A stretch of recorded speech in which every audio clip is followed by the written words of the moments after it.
우리가 먼저 성경 공부하고 그리고 또 우리 같이 인도하신 대로 몇 가지 기도했으면 좋겠습니다. 우리가 지난 시간에 하나님을 아는 것의 자라남 이 책의 삶과 신앙의 본질과 의식 1번을 살펴봤습니다. 그러니까 우리가 우리 신앙을 이해하는데 가장 중요한 부분 중에 하나, 저는 이 부분이 확신하거든요. 그게 이제 신앙의 본질과 의식의 관계인데, 이것은 우리의 어떤 신앙 전체, 우리의 예배, 그렇기 때문에 우리의 사역, 그러니까 모든 전체를 이해하는데 가장 어떤 기초가 되는 부분입니다. 오늘 이 부분이 많이 혼동되어 있고요. 신앙의 본질과 의식을 살펴보면 좋은데 그걸 좀 이렇게 상세하게 살펴보다 보니까 한과에 못하고 나눴습니다. 그래서 지난번에 살펴본 게 크게 세 가지를 살펴봤죠. 우리 신앙의 본질은 하나님과 친밀한 교제와 하나님의 행하심을 보고 온 사람을 동참하는 삶이다. 그러니까 우리 신앙의 본질은 한마디로 하나님과 친밀한 교제입니다. 하나님과 친밀한 교제란 말은 하나님을 아는 것, 그리고 하나님 우리 존재를 다 사랑하는 것이고요. 그런데 그렇게 하나님을 사랑하면 당연히 하나님의 행하심을 보고 온 사람을 동참하는 삶을 살게 돼 있죠. 그래서 또 그 삶을 살려면 전적인 순종, 온전한 신뢰가 필수다. 그러니까 하나님 우리를 인도하실 때 전적으로 순종하는 삶, 그러니까 사실 사랑과 순종이 분리되지 않거든요. 성경에 보면 사랑하면 순종하고 사랑하지 않으면 순종하지 않고, 순종하는 자가 사랑하는 자고 순종하지 않는 자는 사랑하지 않는 자라고 말하고 있잖아요. 뿐만 아니라 하나님의 앞서가심에 따라가려면 믿음이 없이는 불가능합니다. 왜냐하면 하나님의 일은 우리 자원으로 할 수 있는 게 아니거든요. 우리 자원으로. 그러니까 이 믿음으로 이렇게 순종해 갈 수밖에 없는. 그래서 이제 여기 믿음이 한 사람도 매우 중요한 거죠. 그래서 전적인 순종과 온전한 신뢰, 이렇게. 그러면서 두 번째 살펴봤던 게, 우리가 신앙의 본질 가운데 거할 때 우리의 삶 속에 하나님의 생명이 넘친다. 이 생명만 하더라도 성경에 하나님이 하나님의 백성들을 위해서 하신다고 기록된, 예를 그들과 친밀한 교제, 하나님의 임재, 하나님 뜻을 보이시는 것, 그들의 기도를 들으시고 그들의 필요를 공급하시고 그들의 길을 인도하시며 그들을 보호하시는 이 모든 것들이 실제적으로 우리 삶 속에 나타나는 게 하나님의 생명인 거죠. 그게 그런데 우리가 신앙의 본질 가운데 행할 때 하나님의 생명이 우리 가운데 함께하게 되어 있습니다. 그러니까 구약 성경에서 하나님의 생명을 가장 잘, 신앙의 본질을 가장 잘 말하고 있는 구절 중에 하나가 신명기 30장이라 이렇게 말씀드렸습니다.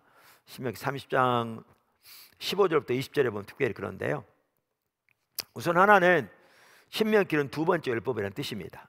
그래서 모세가 40년 광야 생활 후에 이제 이스라엘 백성들이 요단강을 건너 가나안 땅에 들어갈 텐데, 이제 모세는 하나님이 거기 들이시지 않죠. 그래서 모세가 거기에서 그동안의 역사를 쭉 살펴보면서 율법을 새롭게 설명해 주는 겁니다. 그게 신명기, 그래서 두 번째 율법이라는 뜻이고요. 그러다 보니까 어떻게 보면 율법 전체를 이제 핵심적으로 요약하고 설명한 거잖아요. 그래서 중요한데, 그 신명기 전체를 보더라도 이 30장 15절부터 20절이 그 전체를 가장 잘 요약하고 있는 걸 볼 수 있습니다. 그래서 그 30장에 보면 하나님이 우리 앞에 한쪽에는 생명과 복, 다른 쪽에는 사망과 화를 두셨다고 하시면서 너희와 너희 자손이 살기 위해 생명을 택하라. 그러니까 이걸 보면 우리 향한 하나님의 뜻은 생명인 것을 볼 수 있죠. 사망과 저주가 아니고, 당연히. 그러면서 거기에 보면 그가 내 생명이시여 이렇게 말함으로써 하나님이 우리의 생명이다. 이 개념이 참 중요하다고 말씀드렸잖아요.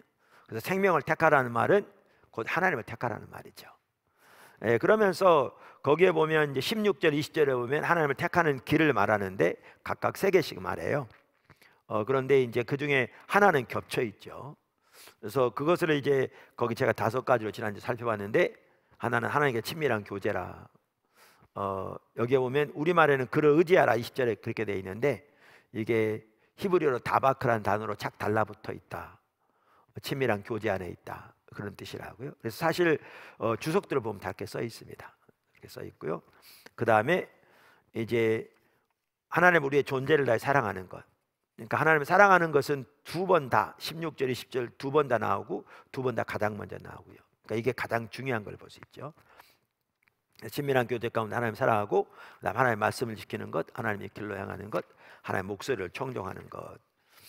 말씀드린 대로. 그래서 이렇게 이 구절에 말하는 대로 예를 들면 그렇게 하나님을 택하면, 신앙의 본질 가운데 행하면 하나님을 택하기 때문에 하나님 우리와 함께 하신 거죠. 그럼 하나님 우리와 함께 하시면 성경에 하나님이 하나님 백성들에게 하시겠다고 하는 모든 일들이 실제적으로 우리 삶 속에 일어나는 거죠.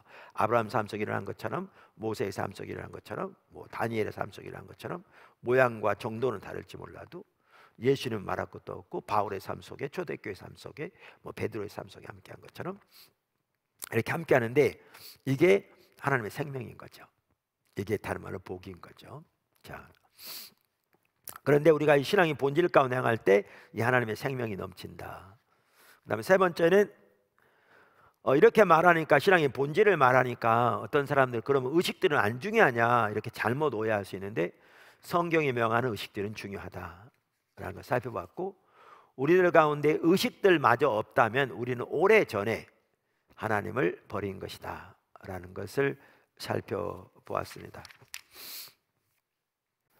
자, 이게 이제 지난주에 살펴본 내용이고요. 이제 그 나머지 오늘 살펴보려고 하는 건데, 이제 네 번째, 그래서 지난주부터 네 번째는 신앙의 본질에서 신앙의 본질에서 떠난 것이 하나님을 버린 것이다.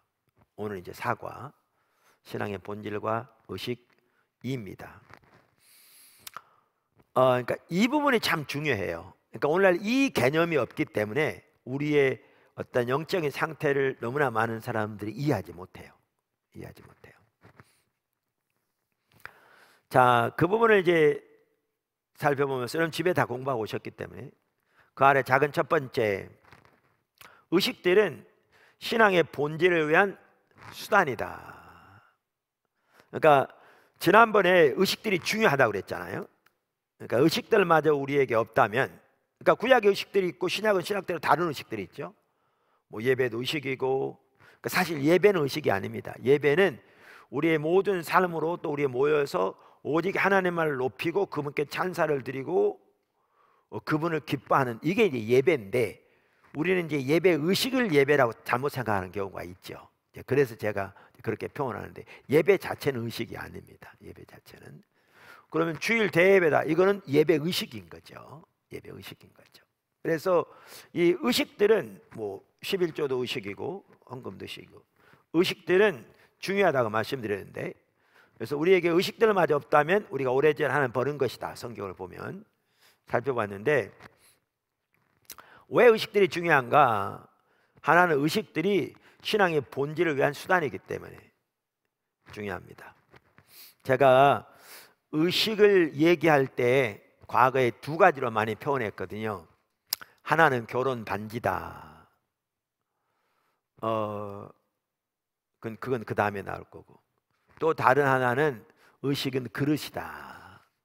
그러니까 의식들이 있어야 거기에다 신앙의 본질을 담는 것처럼 의식들은 그릇, 도구인 거죠. 그러니까 예를 들면 우리가 신앙의 본질은 하나님과 친밀한 교제잖아요. 또 하나님의 행하심을 보고 온 사람은 동참하는 거잖아요. 자, 그러면 하나님과 친밀한 교제는 무엇보다 하나님을 아는 거죠. 하나님을 아는 것은 우리가 이미 살펴본 대로 하나님을 지적으로 아는 것일 뿐만 아니라 영적으로 아는 것이죠. 그래서 하나님 성령께서 우리의 마음을 열어 하나님의 성품과 의도를 친밀하게 개인적으로 알게 하시는, 그래서 경험적으로 아는 것이죠. 자, 그러면 신앙의 본질이 이렇게 하나님을 아는 건데, 하나님을 알기를 사모하고 열망한다고 하면서 성경도 안 읽고, 기도를 통해서 하나님을 찾지도 않고, 예배를 통해서 하나님 마음껏 높이지도 않으면 그게 가능할까요? 안 가능할까요? 안 가능한 거죠. 안 가능한 거죠. 그러니까 의식들은 왜 중요하느냐? 신앙의 본질을 위한 수단인 거죠. 그러니까 그릇과도 같은 거죠. 그릇과도 같은 거죠. 그러니까 이제 오늘날 일반적으로 교회에서 이런 얘기 많이 합니다. 예를 들면 하나님을 알려면 기도하고 성경 보고 예배 드리고 해야지.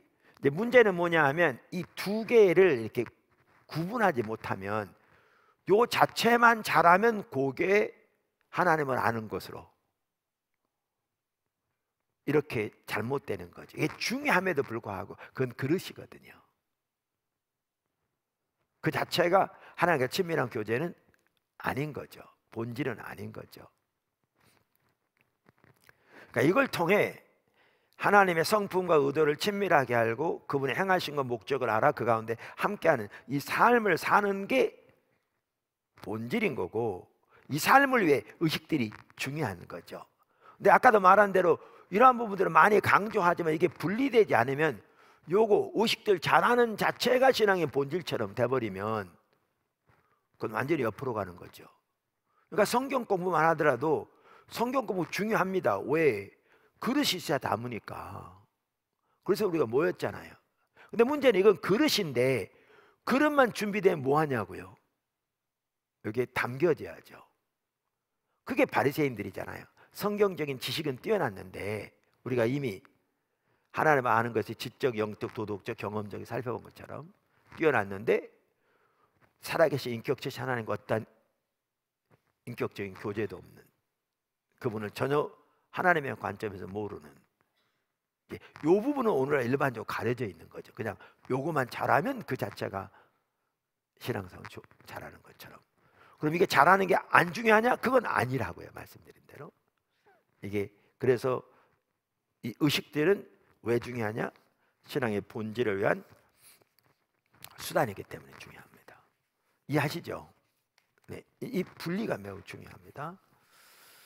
두 번째, 작은 두 번째, 신앙의 본질에서 떠나 있으면 그 모든 의식들이 하나님 앞에서 아무런 의미가 없습니다. 이게 이제 아까 말한 그 반지와 같은 거죠. 결혼 반지. 그러니까 우리가 지난번에 호세아서에서 하나님 뭐라고 그러시냐면 나는 인애를 원하고 제사를 원치 않냐며 번제보다 하나님 아는 거 원한다. 호세아 6장 6절. 그래서 우리가 여러분에게 묻기를 제가 하나님 원하신 두 가지가 뭐냐 여기서 인애와 하나님을 아는 것. 근데 인애는 가장 먼저 하나님 사랑하는 거고 그 토대로 이웃을 사랑하는 게 같이 간다고 이미 말씀드렸잖아요. 성경 구절도 쭉 살펴보면서. 자, 그러면 이걸 원하신다. 그럼 원치 않은 게 뭐냐? 번제와 제사다. 그러면 이 말은 번제와 제사를 원치 않는다는 말이 아니라고 이미 살펴봤잖아요. 왜냐하면 하나님이 이걸 드리라고 하신 분이 하나님이고 또 이렇게 번제를 하나님이 기뻐하신다고 말했고, 나중에 하나님 진짜 원치 않으시면 호세아 시대 훨씬 뒤시대인 말라기 시대에 그들이 번제와 제사를 올바로 안 드려도 어차피 원치 않으신데 가만히 계셔야 할 텐데 이들이 하나님 멸시한다고 말씀하신 걸 보면 요게 원치 않는다는 말이 아니다라는 거죠. 그럼 이 말은 뭘 말하느냐? 이 말은 번제와 제사를 원치 않는다는 말이 아니라 그 말의 의미가 이미 살펴본 대로 번제와 제사, 다시 말하면 의식이 하나님이 원하시는 가장 본질적이고 핵심적인 것이 아니라는 말인 거죠. 하나님이 원하시는 가장 핵심적이고 본질적인 것이 하나님을 알고 하나님을 사랑하는 거라는 거죠. 그래서 여기에서 우리는 뭘 볼 수 있냐면 본질과 의식의 관계를 볼 수 있다고요. 다시 말하면 의식이 본질 자체가 아니라는 걸 볼 수 있다는 거예요. 그러니까 의식과 본질은 밀접한 관계가 있지만 의식 자체가 본질은 아니라는 것을 명확하게 볼 수 있다는 거죠. 이게 매우 중요한 겁니다. 이걸 보는 게 매우 중요한 거예요. 이걸 보는 게 이해되시죠? 이게 매우 중요한데, 자, 그럼 이제 그걸 본다면 우리가 이미 이제 호세아서에도 보았습니다만은 뭘 볼 수 있냐면 이 하나님이 원하시는 게 본질이니까 그러면 본질은 전혀 없는 채 의식만 많으면 이게 하나님 앞에서 아무런 의미가 없다는 거죠. 그게 이제 호세아에서도 볼 수 있는, 아까도 말씀드린 대로 이제 그런 거죠. 이게 그러니까 그거를 잘 볼 수 있는 게 어디냐면 이사야서 1장입니다. 이사야서 1장. 이걸 그러니까 호세아 이사야 시대 같은 시대인데요. 잘 볼 수 있습니다. 물론 호세아는 북방 이스라엘 중심으로 섬겼고 이사야는 남방 유다 중심으로 섬겼지만 사실 같습니다. 내용들을 보면. 자, 그래서 우리가 이사야 1장에서 뭐 그전에도 이 구절은 보았습니다만은 다시 한번 보시면, 그러니까 우리가 이런 구절을 읽을 때 중요한 게 뭐라고요? 성경은 누구의 관점에 쓰여졌다고요? 하나님의 관점에서 써졌다는 거죠. 하나님의 관점에서. 그러니까 이 말씀은 하나님이 이사야에게 주신 말씀에서 이사야가 그 시대에 선포한 말씀인데, 이 말씀이 하나님의 관점에서 주어진 거고 하나님의 관점에서 선포된 거죠. 그러니까 이 말은 뭐냐 하면, 이걸 들은 사람들도 하나님의 관점을 이해하지 못하면 이 말을 들으면서도 이해를 못하는 거죠. 나중에 성경을 읽으면서도 하나님의 관점을 이해하지 못하면 이 말이 무슨 말인지 이해를 못하는 거죠. 그래서 우리가 이것을 읽을 때 제가 여러 번 말씀드린 게 뭐냐 하면, 이 구절을 읽을 때 뭘 보아야 되냐면, 우리는 그 당시 이스라엘 백성들이 얼마나 많은 종교적인 의식을 했는가, 이걸 볼 필요가 있다는 거예요. 이거를 볼 필요가 있다는 거예요. 그래서 이 구절 읽을 때 그걸 한번 보시라 그 말이죠. 다시 한번 읽죠. 왜냐하면 우리가 이미 살펴봤지만 또 그때그때 복습하는 것도 중요하니까. 그렇다고 뭐 지금 다 알죠? 이러고 넘어가 버리면 이게 안 되잖아요. 그죠? 네. 자, 10절. 너희 소돔의 관원들아 여호와의 말씀을 들을지어다. 너의 고모라의 백성아 우리 하나님의 법에 귀를 기울일지어다. 여호와께서 말씀하시되 너희의 무수한 재물이 내게 무엇이 유익하뇨? 나는 순양의 번제와 살진 짐승의 기름에 배불렀고, 나는 숫송아지나 어린 양이나 순염소의 피를 기뻐하지 아니하노라. 너희가 내 앞에 보이러 오니 이것을 누가 너희에게 요구하였느냐? 내 마당만 밟을 뿐이니라. 헛된 재물을 다시 가져오지 말라. 부장을 내가 가증히 여기는 바요. 월삭과 안식일과 대로 모이는 것도 그러하니 성에 아울러 악을 행하는 것을 내가 견디지 못하겠노라. 내 마음이 너희의 월삭과 정한 절기를 싫어하나니 그것이 내게 무거운 짐이라. 내가 지기에 곤배하였느니라. 너희가 손을 펼 때에 내가 내 눈을 너희에서 가리고 너희가 많이 기도할지라도 내가 듣지 아니하리니 이는 너희 손에 피가 가득함이라. 그러니까 우리가 이제 오늘 예배만 하더라도 이렇게 말하거든요. 어느 교회든지 가보면 주보에 예배하는 자는 영과 진리로 혹은 신령과 진정으로 예배할지니라. 이 구절을 주보에 안 써놓은 교회가 거의 없어요. 포도나무 교회도 써 있어요. 그 주보 제일 위에. 왜냐하면 예배에서 아주 중요한 기준이 예수님이 말씀하신 바로 그 부분이잖아요. 근데 이제 문제는 우리는 이거죠. 성경에 이렇게 써 있는데 우리는 그 구절을 읽을 때 어떻게 이해하냐면, 너무나 많은 사람들이 신령과 진정, 그러니까 또 우리나라는 이제 종교적으로 지금은 이제 많이 달라졌지만 어른들 시대 같은 경우에는 종교심이 매우 강하잖아요. 그래서 뭐 과거 같은 데는 뭐 큰 나무 있으면 거기다가 물 떠놓고 새벽이라도 뭐 빌면 뭐 지성이면 감천이라고 이런 인식이 있기 때문에 그 신령과 진정을 그런 식으로 많이 이해해서 주일날 예배 나올 때 옷도 단정하게 입고 어떨 땐 헌금도 새 돈으로 바꿔가지고 나와서 정말 정성을 다해서 하나님 앞에 이렇게 제사 드리는 자세로. 그러니까 우리나라 조상들 유교적인 관점으로 제사 드릴 때 우리 기독교는 제사 안 드립니다만은 정말 정성을 다하잖아요.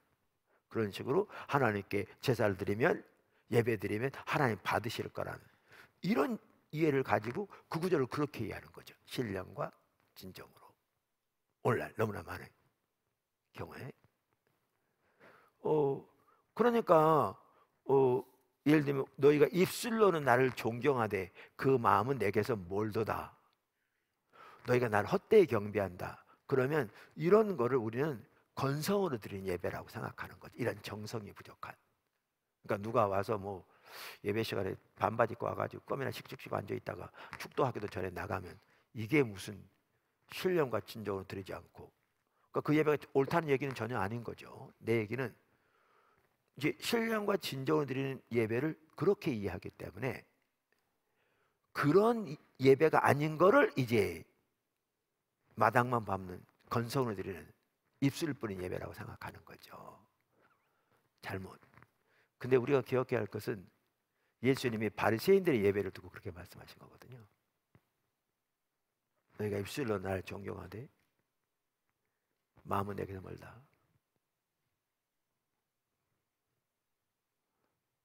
그러니까 우리가 이 신앙의 본질과 의식 관계를 올바로 이해하지 못하면 예배도 완전히 옆으로 이해하는 거예요.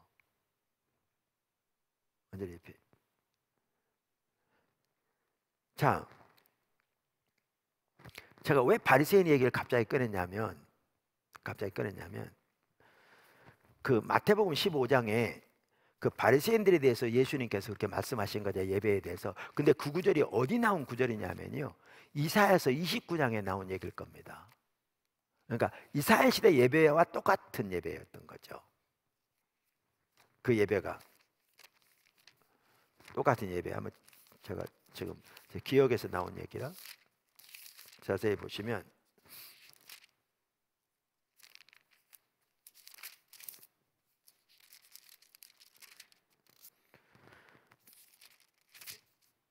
네, 여기 보면 외식하는 자들아 7절 마태복음 15장 이사야가 너에게 관하여 잘 예언하였도다. 일렀으되 이 백성이 입술로는 나를 공경하되 마음은 내게서 멀도다. 사람의 계명으로 교훈을 삼아 가르치니 나를 헛되이 경배하는도다 하였느니라 하시고. 자, 근데 이 구절이 지금 어디 나온다고 돼 있어요? 거기 성경에 보면 안 나와 있나요? 예, 네 구절이 이 성경이 참 안 나왔군요. 이 구절이요, 아마 이사야서 29장이죠. 몇 크게 보세요. 몇 절? 29장. 예, 여기 있네. 이사야서 29장 13절에 나온 내용이에요.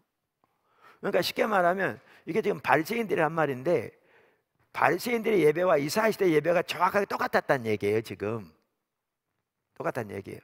그 얘기 뭐냐면 지금 이사야서 1장 우리가 있는 이 구절이 이사야 시대 예배인데, 이 예배를 두고 마당만 밟는 예배라고, 입술 뿐인 예배라고 그런 거예요. 마음은 뭔 말인지 아시겠죠? 이 예배를 두고 그러니까 이런 차원에서 이해해야 우리가 예배를 올바로 이해하는 건데, 이런 이해가 없으니까 아까 말한 대로 성경 구절은 그걸 다 써놓고 하는데 완전히 다르게 이해하는 거죠. 자, 그러면 제가 이 구절만 읽을 때에도 뭐라고 했냐면, 아까 그들이 얼마나 많은 그 당시 희생을 드렸는가 보라고 그랬잖아요. 그죠? 자, 우리 여기 보면 이걸 볼 수 있어요. 우리 여러 번 살펴봤지만 그들은 안식일 기본적으로 지켰고, 율법의 매월 첫날 특별한 예배를 드리도록 돼 있거든요. 이게 월삭 예배예요. 드렸고, 모든 절기 대회 다 지켰던 걸 볼 수 있어요. 이걸 보면 잘했죠. 물론 요즘은 그때하고 절기가 좀 다를지 모르지만 안식일 전혀 지키고 있고, 주일 예배, 오늘날 많은 성도들보다 이들은 어떻게 보면 훨씬 더 잘 예배 드렸다고 볼 수 있어요. 동의하세요? 거기다가 그 당시에 여기 보면 숫송아지, 순염소, 순양, 어린 양, 이게 이제 성경에 드리라 규정된 거거든요. 그러니까 성경대로 했다는 거예요. 그리고 살진 짐승은 가장 좋은 것들을, 지난번에 말씀드린 대로 어떤 아모스에 보면 같은 시대인데 이거를 영어 성경에 초이스 오퍼링이라고 돼 있다고 그랬잖아요. 그러니까 최상품, 하나님께 드리는 그 제물을, 그 다음에 무수히, 그러니까 많은 헌신이 있었던 거죠. 그 다음에 그들은 많이 기도했어요. 그러면 제 얘기가 뭐냐면, 이들이 이 모든 걸 건성을 했겠냐 그 말이에요. 건성을 했겠냐 그 말이죠. 마음이 전혀 없이 대강 했겠냐 그 말이에요. 누가 이렇게 하겠어요, 이런 거를. 근데 하나님은 바로 이 예배를 두고 입술 뿐인 예배라고 그러신 거예요. 마태복음 15장에 예수님이 그렇게 말씀하신 거죠. 왜냐하면 이스라엘 시대 같은 시대니까, 같은 걸 말하니까. 바리새인 예배 우리가 알듯이. 그래서 이런 부분을 보아야 우리는 그 하나님이 말씀하신 걸 본다니까요.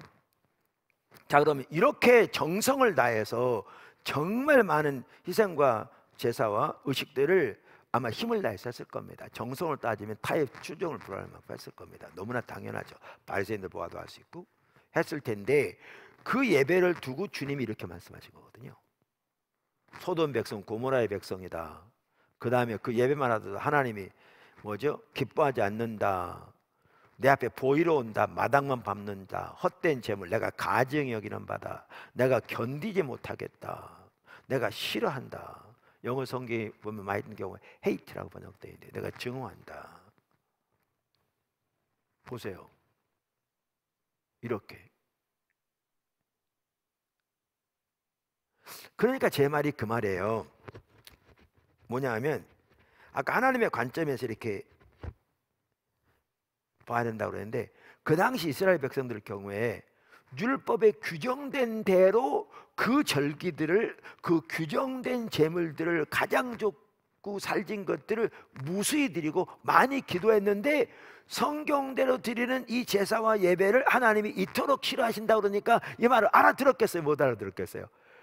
전혀 못 알아들었죠. 못 알아들었어요. 못 알아들었어요.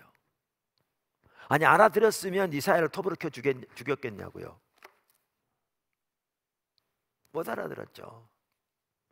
근데 실제로 못 알아들었다고 써 있어요. 그게 어디 써 있냐면 예를 들면 마태복음 13장에 보아도 그 당시 바리새인들에 대해서 예수님께 하신 예언에도 그게 나오는데요. 이렇게 나오죠. 그 14절에 보면 이사야의 예언이 그들에게 이루어졌으니 일렀으되 너희가 듣기는 들어도 깨닫지 못할 것이요 보기는 보아도 알지 못하리라. 이 백성의 마음이 완악하여져서 그 귀는 듣기에 둔하고 눈은 감았으니 이는 눈으로 보고 귀로 듣고 마음으로 깨달아 돌이켜 내게 고침을 받을까 두려워함이라. 여기에 보면 이 구절이 이사야서 6장 9절과 10절에 나온 내용을 인용하고 있거든요. 그러니까 이걸 보면 바리새인도 이사야 시대 이스라엘 백성은 똑같이 그들이 영적인 눈이 어두워졌던 걸 볼 수 있어요. 그러니까 못 깨닫던 거죠. 그러니까 이게 이제 우리가 성경을 읽으면서 아까 얘기했던 게 그 말이에요. 바리새인들이 이 구절을 읽을 때 뭐라고 생각했겠냐고요. 야, 자기 조상들의 신앙이 너무 타락했다. 얼마나 타락했으면 하나님이 저들을 소돔 백성, 고모라의 백성이라고 했을까. 그리고 저들의 예배를 봐라. 저렇게 하나님이 증오하시고 미워하시고 견디지 못해 하시는 그런 예배를 드리니까 저들이 그렇게 타락했으니까 하나님의 심판이 왔다고 생각했겠죠. 이 구절을 읽으면서. 근데 그들은 이 구절을 읽으면서 이게 자기들의 모습이라는 걸 생각이나 했겠냐 그 말이죠. 꿈에도 안 꿨죠. 오늘 대부분의 성도들이 그렇듯이. 왜? 하나님의 관점을 지금 모르니까. 이게 중요하다니까요. 그래서 똑같이 여기에 보시면 그들이 이렇게 전할 때 몰랐던 게 너무나 당연해요. 왜? 하나님의 관점이 가려져 있으니까. 눈이 멀었다고 써 있잖아요. 그러니까 자기들은 그 많은 제사, 의식, 희생, 그 많은 걸 드리고 있는데 그것도 성경대로 하고 있는데 이렇게 타락했다고 그러니까 저 이사야가 눈에 가신 거죠. 저놈. 그러니까 나중에 톱으로 켜 죽이죠. 가려지니까. 근데 이제 이걸 알려면 그래서 중요한 게 예배를 위해서도 말씀드린 대로 신앙의 본질과 의식의 관계를 알아야 한다고요. 의식이 중요하다고요? 안 중요하다고요? 중요하다고요. 중요하다고요. 근데 의식이 중요한데 의식은 뭐라고요? 본질을 위한 수단이라고요. 수단이라고요. 그러니까 이사야 시대는 의식이 뛰어나게 많았죠. 여기에 보면.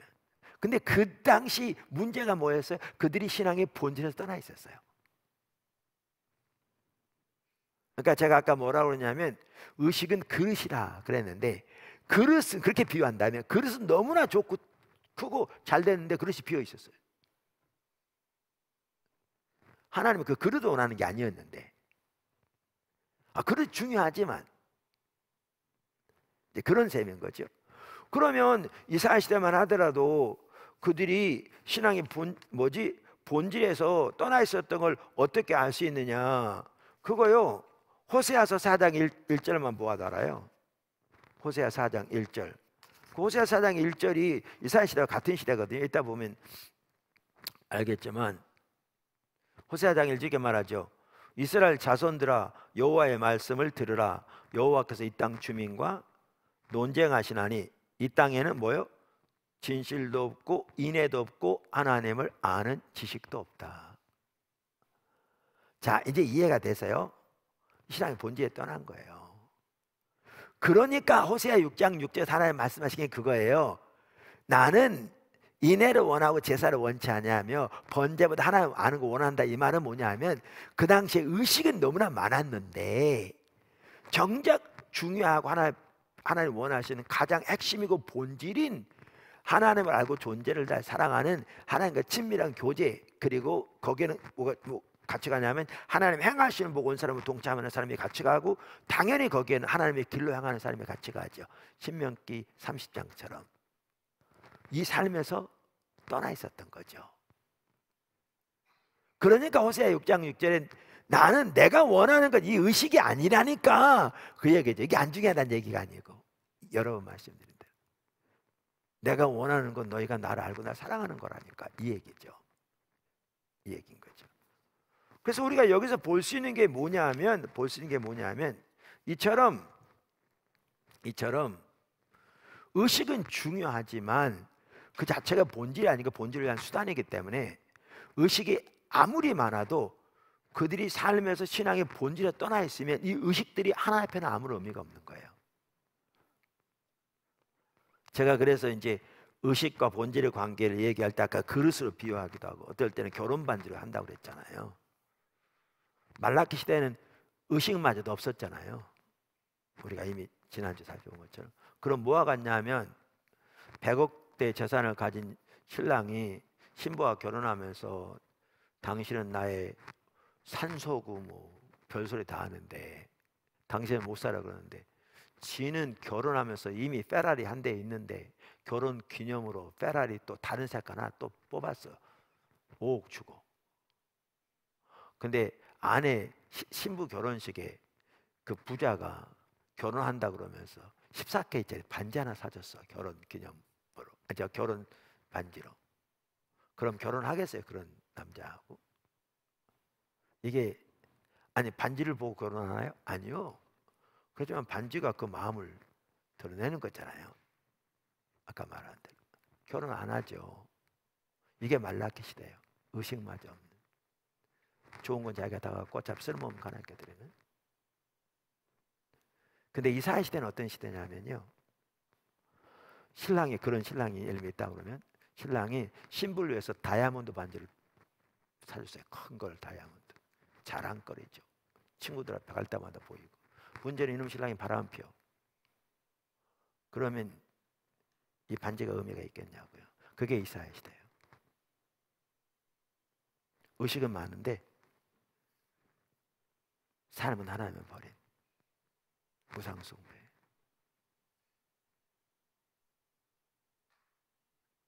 하나님의 길을 버린.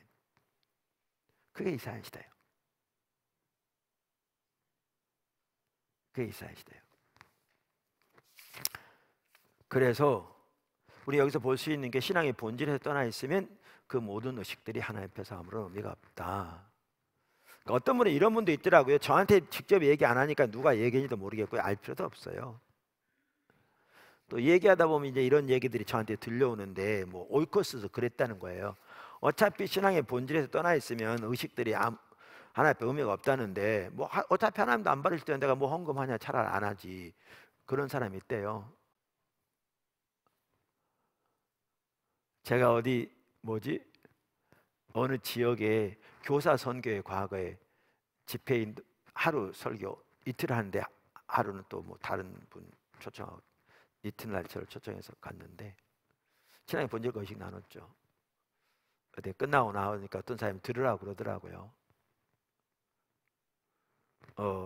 어차피 뭐 본질이 없는 의식이 하나님이 안 기뻐하시면 의식 뭐 할 필요 뭐가 있나, 똑같은 얘기죠. 이렇게 말하는 사람과 똑같아요. 라오디게아 교회에게 예수님께서 너희가 미지근하니 내가 토하를 내치리라. 너희가 차든지 덥든지 하라. 그랬더니 아니 그냥 차드리면 될 거 아니냐, 뭐 이런 거 똑같아요.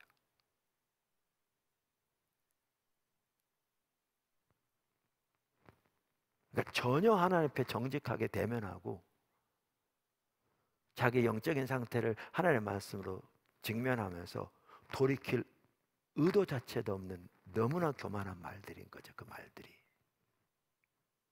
근데 그거를 그렇게 교만한 말이란 것을 인식하지도 못한 잠으로 내뱉는 거죠. 그럼 찾으면 될 거 아니냐고. 그렇게 말하는 거 똑같죠.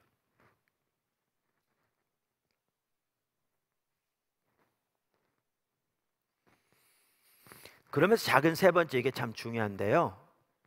아까도 말한 대로 이게 이제 큰 네 번째 제목이기도 한데, 신앙의 본질에 떠떠난 것이 하나님을 버린 거예요. 하나님의 관점에서는. 이 관점이 매우 중요해요. 말씀드린 대로. 이게 안 보이면 하나님의 관점을 제대로 이해 못해요. 신앙의 본질에 떠난 것이 하나님을 버린 거예요.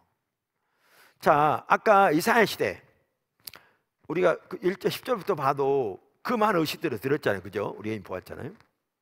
그러니까 그 당시 그 상황을 보아야 이 말을 이해한다 말씀드렸죠. 그랬는데 그들을 두고 하나님이 이사야서 1장 4절에 이렇게 말씀하세요. 그들을 두고 범죄한 나라요, 허물진 백성이요, 행악의 종자요, 행위가 부패한 자식이로다. 그들이 여호와를 버리며, 어떻게 하며? 버리며 이스라엘의 거룩하신 이를 만홀히 여겨 멀리하고 물러갔도다. 그러니까 이걸 보면 하나님을 버린다는 것과 하나님을 멸시하는 게 같은 뜻인 걸 볼 수 있어요. 여기 보면. 그러면서 이들을 두고 하나님 버렸다는 거예요. 그러니까 제 얘기는 이 말이에요. 이 말에 보세요.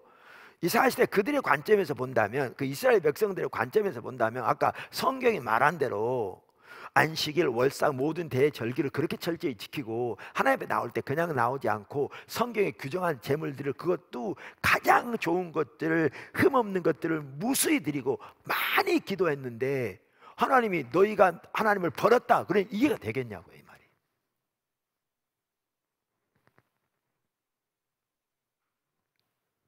이 말이 이해가 되겠냐고요.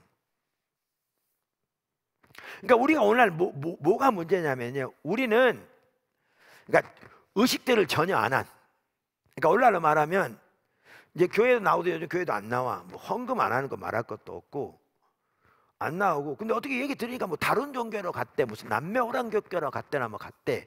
그러면 이런 사람에게 하나님 버렸다 그러면 알아. 하나님 버렸구나 아는 거죠. 근데 주일날 빠지지 않고 교회 나오고 새벽기도 열심히 나오고 11조는 기본이고 뭐 성경은 무슨 열심히 하고 기도 대장이라 하면 기도를 많이 해. 근데 그분한테 너희가 나를 버렸다 그러면 이해되겠냐고요.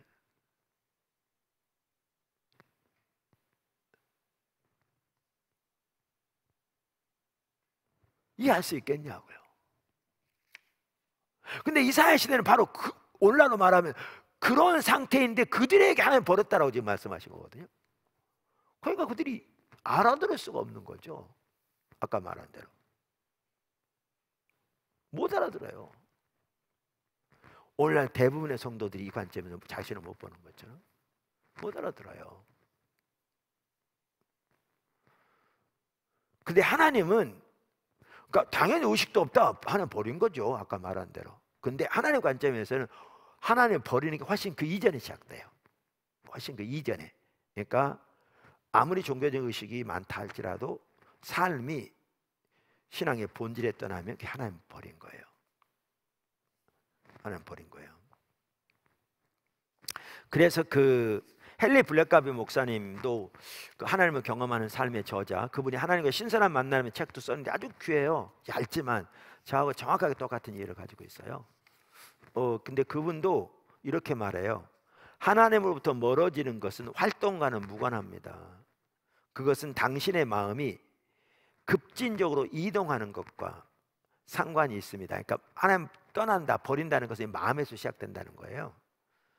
하나님으로부터 떠나는 것은 일정한 진행 과정을 거칩니다. 그것은 당신의 마음이 하나님으로부터 돌아서는 것에서부터 시작합니다. 이렇게 말해요. 자, 신앙의 본질에서부터 떠난 것이 하나님 버린 것이다 라는 것을 아주 잘 볼 수 있는 구절 중에 하나가 어디냐면 예레미야서예요. 예레미야 7장 21절 여기 써 있죠. 여기 보면 이렇게 돼 있어요. 만군의 여호와 이스라엘 하나님께서 이와 같이 말씀하시되 너희 희생제물과 번제물의 고기를 아울러 먹으라. 제가 여러 번 설교한 대로 NIV는 이렇게 돼 있어요. 너희 희생들에다가 번제들도 더하라. 다 복수예요. 그러니까 이걸 보면 그 당시에 많은 종교적인 희생들이 있었던 걸 볼 수 있어요. 의식들이. 그러면서 고기는 너희가 먹으라. 그러니까 너희나 먹으라, 뭐 이런 식인 거예요. 어떤 분이 그러더라고. 그 원어에 보면 너희나 처먹으라 이런 뜻이라고.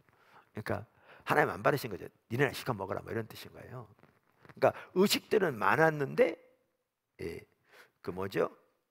하나님이 안 받으시는 것을 말하는 거죠. 그러면 이렇게 말해요. 사실은 내가 너희 조상들을 애굽 땅에서 인도해 낸 날에 번제랑 희생에 대하여 말하지 아니하고 명령하지 아니하고 오직 내가, 그러니까 이 말도 지난번에 이미 살펴봐서 말하지 않았다는 말은 잔뜩 하셨어요. 출애굽기, 레위기, 민수기. 이 말을 안 말했다는 게 아니라 이게 내가 너에게 명령한 가장 핵심이 아니야, 그 뜻이에요. 제가 군대에 얘기했잖아요. 군 사역 하다 보니까 이런 예가 생각나더라고.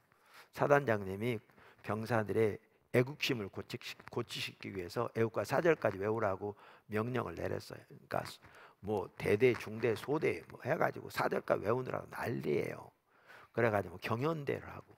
근데 한 번은 사단장님이 이 일선 부대를 이렇게 어떻게 잘하고 있나 이렇게 순시 나왔는데 애국가 4절까지 외우기 위해서 혈안돼서 막 경연대하고 난리인데 애국심은 전혀 관심조차 없어.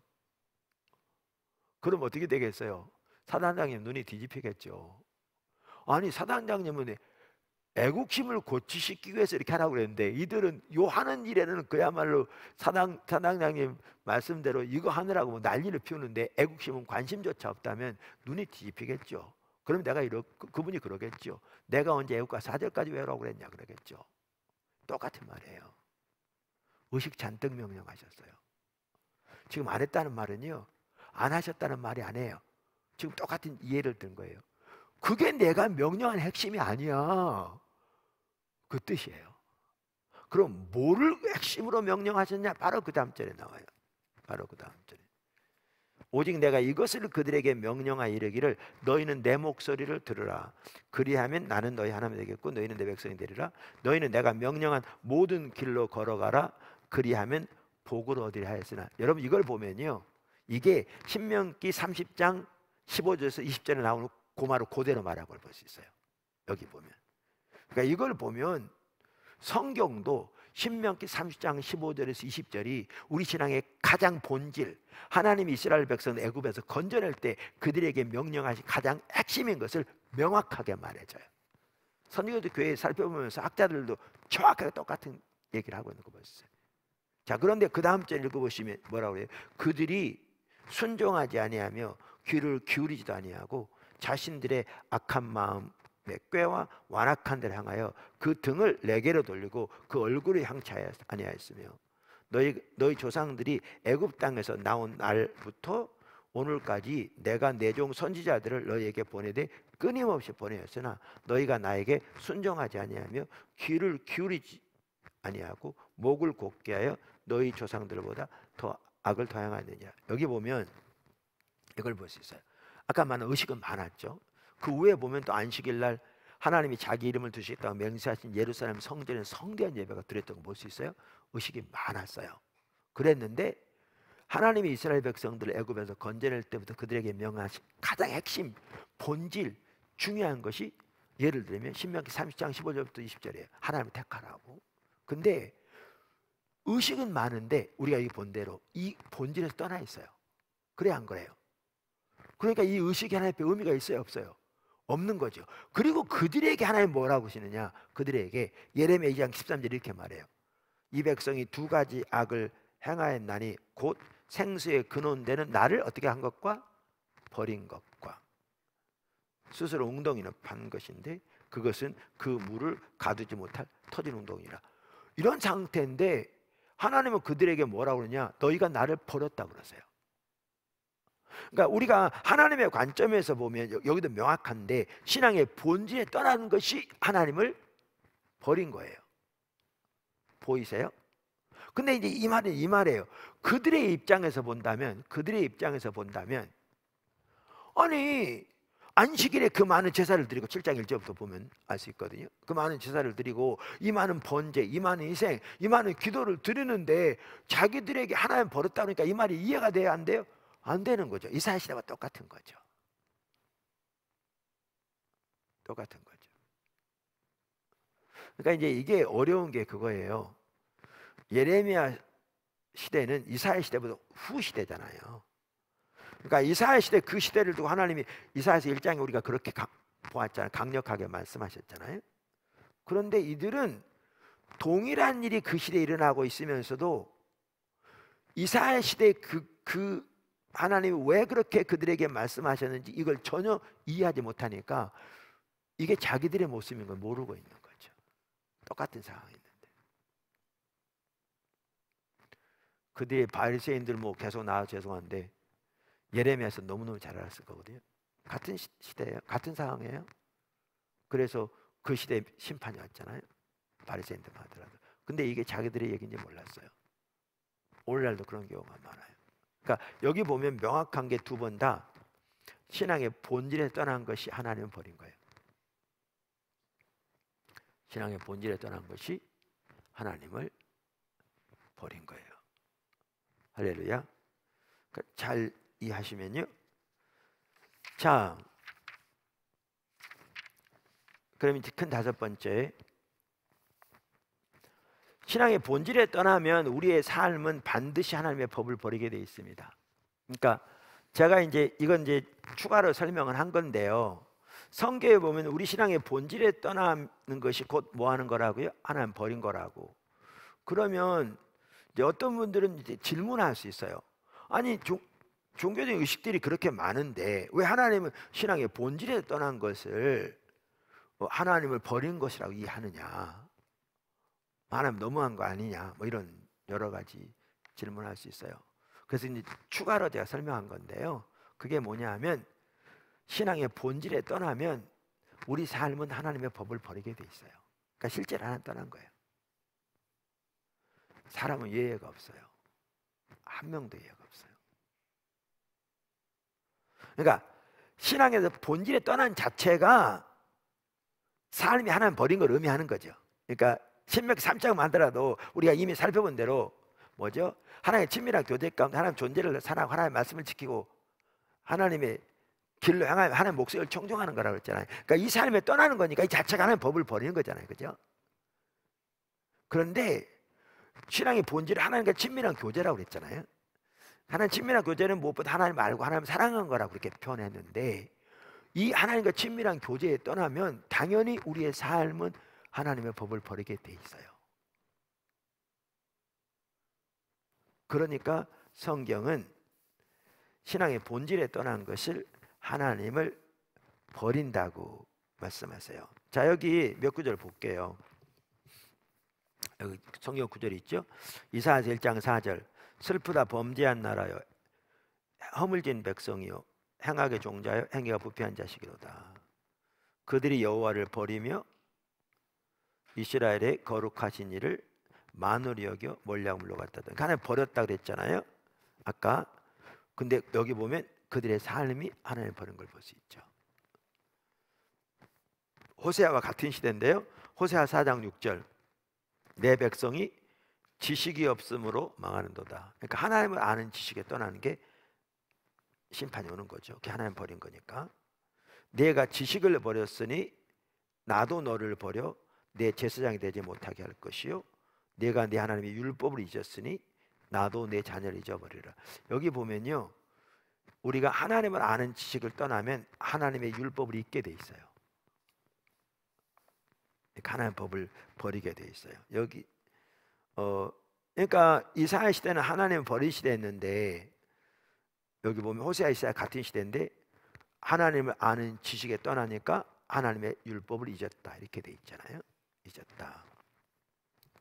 예레미야 시대가 어떤 시대였다고요? 아까 하나님 버렸다고 말하고 있죠. 두 가지 악을 행했는데 하나는 생수의 그는 하나님 버렸다. 그러면서 6장 19절에 그 당시에 뭐라고 말해요? 땅이여 들으라 내가 이 백성에게 재앙을 내리리니 그것이 그들의 생각의 결과라. 그들이 내 말을 듣지 아니하며 내 율법을 거절하였음이라. 그러니까 이게 옛날에 개역 한글에 보면 뭐라고 하냐면 내 법을 버렸으면 이렇게 돼 있어요. 내 법을 버렸습니다. 여기 말라기서 1장 6절에 내 이름을 멸시하는 제사장들아, 그러니까 하나님을 버린 것과 멸시하는 것 같다고 그랬잖아요. 근데 그들은 몰랐죠. 왜냐하면 여전히 종교적인 의식하고 있었으니까. 근데 3장 13절에 15절 여호와가 이르노라 너희가 완악한 말로 나를 대적하고도 이르기를 우리가 무슨 말로 주를 대적하였나이까 하는도다. 이는 너희가 말하기를 하나님을 섬기는 것이었대니 만군의 여호와 앞에서 그 명령을 지키며 슬프게 행하는 것이 무엇이 유익하리요? 지금 우리는 교만한 자가 복되다 하며 악을 행하는 자가 번성하며 하나님을 시험하는 자가 화를 면한다 하노라 함이라. 그러니까 여기 쭉 보시면 뭐죠? 어느 시대건 하나님과의 친밀한 교제, 신앙의 본질에서 떠나면 삶은 하나님의 법을 버리는 걸 볼 수 있어요. 그래 안 그래요? 그렇습니다. 근데 제가 이게 이제 다른 책에는 나왔는데 여기는 자세히 설명이 안 돼 있는데 한꺼번에 다 모든 걸 설명할 수 없으니까요. 추가로 말씀드리면 신앙의 본질에 떠나면 삶은 하나님의 법을 버린다고 그랬잖아요.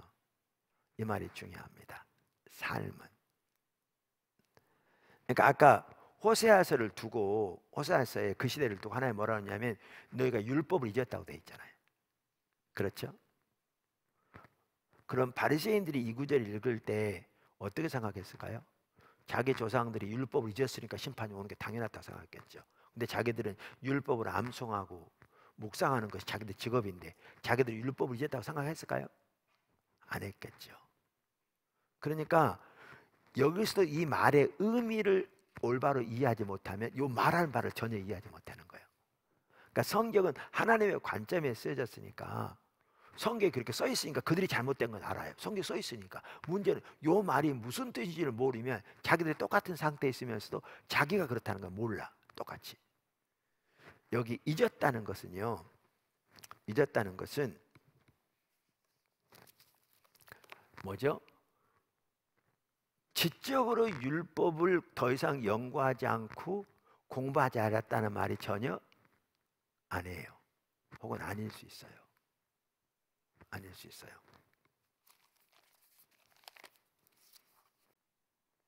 8장 8절 너희가 어찌 우리는 지혜가 있고 우리에게는 여호와의 율법이 있다 말하겠느냐. 서기관의 참으로 서기관의 거짓붓이 거짓되게 하였나니. 자, 여기 보면 요시야 시대 율법이 발견됐거든요. 그러면서 요시야 살아있는 동안에 당분간 돌이켰지만 근본적으로 안 돌이켜졌어요. 예레미야가 요시야 시대와 겹칩니다. 물론 예레미야 요시야가 죽은 후에도 계속 예레미야는 사역을 했고요. 자, 그런데 여기 보면 뭐를 볼 수 있냐면 그 당시에 많은 사람들은 자기들이 율법을 가지고 있기 때문에 지혜가 있다고 자부했던 걸 볼 수 있어요. 그래 안 그래요? 서기관의 거짓붓이 거짓되게 했단 말이니까 거짓의 문제를 살펴봐야 되는데 이거는 지금 놔두고 했던 걸 볼 수 있어요. 그러니까 아까 예레미야 6장 19절에 그들이 내 말을 듣지 않고 내 법을 버렸다 이렇게 말했을 때 그들이 율법적인 지식이 없는 것을 말한 게 아닌 걸 볼 수 있어요. 왜냐하면 본인들은 율법이 있어 지혜롭다고 자부할 정도에 있으니까 율법적인 지식이 없는 걸 말한 게 아닌 걸 볼 수 있는 거죠.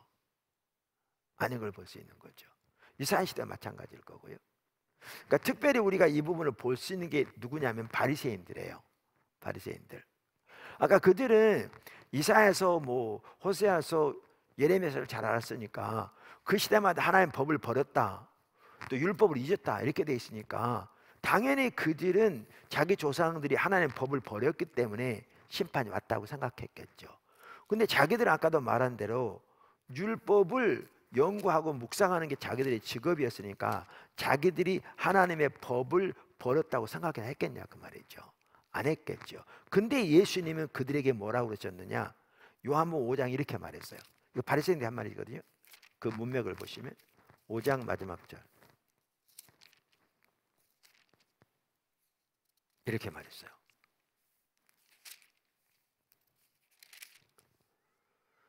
45절 내가 너희를 아버지께 고발할까 생각하지 말라. 너희를 고발하는 이가 있으니 곧 너희가 바라는 자 모세니라. 그러니까 여기 ESV 성경도 이렇게 되네. 너희가 바라는 자 모세라는 말을 너희의 고발자는 모세니 그 위에 너희가 너희의 소망을 두고 있는 모세라 이렇게 돼 있어요.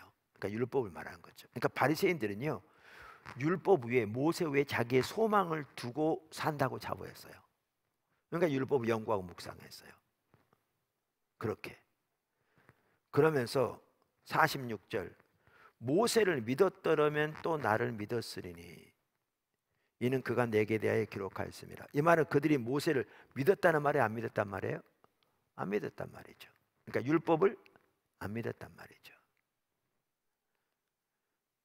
47절 그러나 그의 글도 믿지 아니하거든 어찌 내 말을 믿겠느냐. 그러니까 명확하게 그들이 율법을 안 믿는다는 거예요. 그럼 우리는 이런 구절을 읽으면 그래요. 새로운 사실을 발견한 거죠. 보통 때 전혀 알지 못하던 뭐냐? 바리새인들이 율법을 안 믿었구나. 써 있잖아요. 아 그러니까 그들에게 심판이 오지. 이제 보니까 바리새인들이 율법을 안 믿었네. 하나님 말씀을 안 믿으니까 심판은 거 당연하지. 근데 여러분 하나님 말씀 믿으세요? 성경 말씀 믿으십니까? 그러니까 우리는 저들과 다르다고 생각하는 거죠. 오늘날. 근데 잘 들으세요. 바리새인들이 율법이 하나님의 말씀이라고 안 믿었겠어요? 안 믿었으면 거기에 자기들의 소망을 두고 살았겠어요? 안 믿었으면 그것을 연구하고 묵상하는 게 자기들의 직업이었겠어요? 그건 말도 안 되는 거죠. 그럼 이 말은 뭔 말인데요? 이 말은요 그들이 지적으로 머리로 안 믿었다는 말이 아니고요 그들이 생각으로 안 믿었다는 말이 아니고요 그들이 신조로 안 믿었다는 말이 아니에요. 그들이 고백으로 안 믿었다는 말이 아니에요. 이 말은 그들의 삶이 안 믿었단 말이에요. 그들의 행동이. 이 얘기 말하면 너무 길어지니까 지금 간단히 언급하고 넘어가려고 지금 하는데 우리 행동이 우리가 하나님에 대해서 뭘 믿는가를 진정으로 드러내거든요. 우리 행동이. 그러니까 제가 자주 말하는데 하나님 살아계신 걸 믿습니까? 아멘. 이 세상 떠나면 하나님 앞에 설 걸 믿습니까? 아멘. 우리가 하나님 앞에 섬에 이 땅에 사는 곳으로 선악과는 심판받을 거 믿습니까? 아멘. 다 그렇게 말해요. 너희의 보화를 하늘에 쌓아두라고 예수님 말씀하셨는데 하나님께 드린 자에게 하늘에 상급이 있을 거 믿습니까? 아멘. 다 그렇게 말해요. 근데 이 가장 기본적인 것이라도 우리가 진짜로 믿으면 오늘날 대부분의 우리들은 절대 이렇게 안 살 거예요. 우리는 그걸 다 믿는다고 말할지 모르지만 우리의 실제 삶은 이 사실을 전혀 안 믿는 것처럼 행동합니다. 그러니까 이 말은 실제로는 전혀 안 믿는단 말이에요. 왜냐하면 우리 행동이, 우리의 삶이 우리가 하나님에서 뭘 믿는가를 드러내거든요. 성경이 이걸 말하는 거예요. 그러니까 우리가 신앙의 본질에 떠나면 우리의 삶은, 우리의 행동은 철저하게 하나님의 법을 버리게 돼 있어요. 이건 인간은 예외가 없어요. 누구든지 그렇게 되게 돼 있어요. 그래서 하나님을 아는 지식에서 말하면서 처음에 구원 자체가 믿음과 행위가 같이, 믿음으로 구원 것 같지만 참다운 믿음 행위를 드러내는, 그래서 하나님 알 때 지적, 영적, 도덕적, 경험적으로 하는 거라고 했잖아요. 그럴 뿐만 아니라 우리 신앙 전체가 하나님을 아는 건데, 신앙 전체가 처음부터 끝까지 우리가 주님과 동행하는 삶에서도 신앙의 본질을 떠나면 우리의 삶은 하나님의 법을 버리게 돼 있다고 그랬잖아요. 똑같습니다. 보세요. 그러니까 우리가 교리적으로는, 이론적으로는 성경을 빠삭하게 잘 알고 입으로 잘잘 외우고 때로는 묵상하고 때로는 저처럼 설교할지라도 가르칠지라도 우리가 하나님을 참으로 아는 친밀한 교제에 떠나면, 신앙의 본질에 떠나면 우리의 행동은, 우리의 삶은 하나님의 법을 버리게 돼 있어요.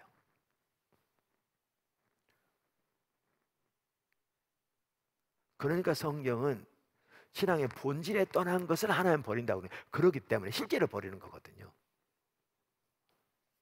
근데 우리가 이런 관점을 모르니까 성경을 보면서도 이게 우리 모습인 걸 모르는 거죠. 반복적으로 말씀드렸지만. 그러니까 이런 것 같더라고요. 제가 이렇게 보니까요.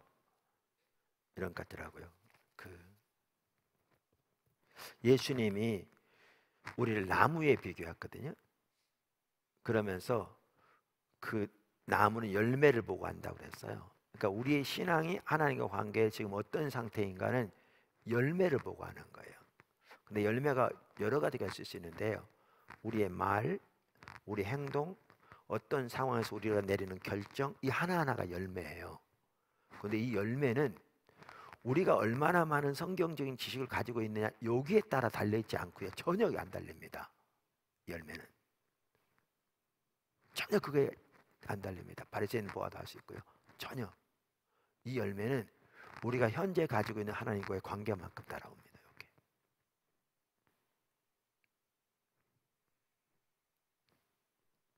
오케이.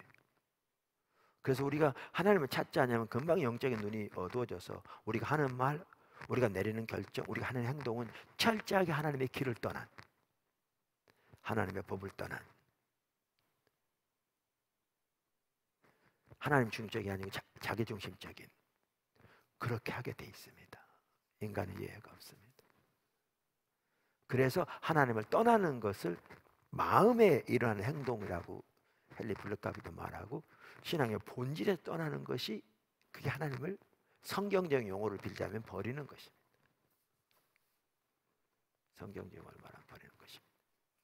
그래서 이 관점을 올바로 이해하는 게 우리의 예배든지 신앙이든지 정말 중요한데, 오늘날 이 관점이 너무나 많이 가려져 있습니다. 진짜 가려져 있습니다. 근데 이게 오늘날만이 아닙니다. 이사야 시대도 예레미야 시대도 말라키 시대도 바리새인들도 이 관점이 가려져 있었기 때문에 자기들의 처지를 전혀 못 본 겁니다. 어느 시대건 이 관점이 가려져 있었기 때문에 못 본 겁니다. 이해하시죠? 네. 여섯 번째, 신앙의 본질에 떠나면 하나님의 심판이 옵니다. 하나님 버린 것인 거니까, 하나님 관점에서는 심판도 하나님의 사랑의 표현입니다. 뭐 하라고요? 신앙의 본질로 돌이키라고요. 간단합니다.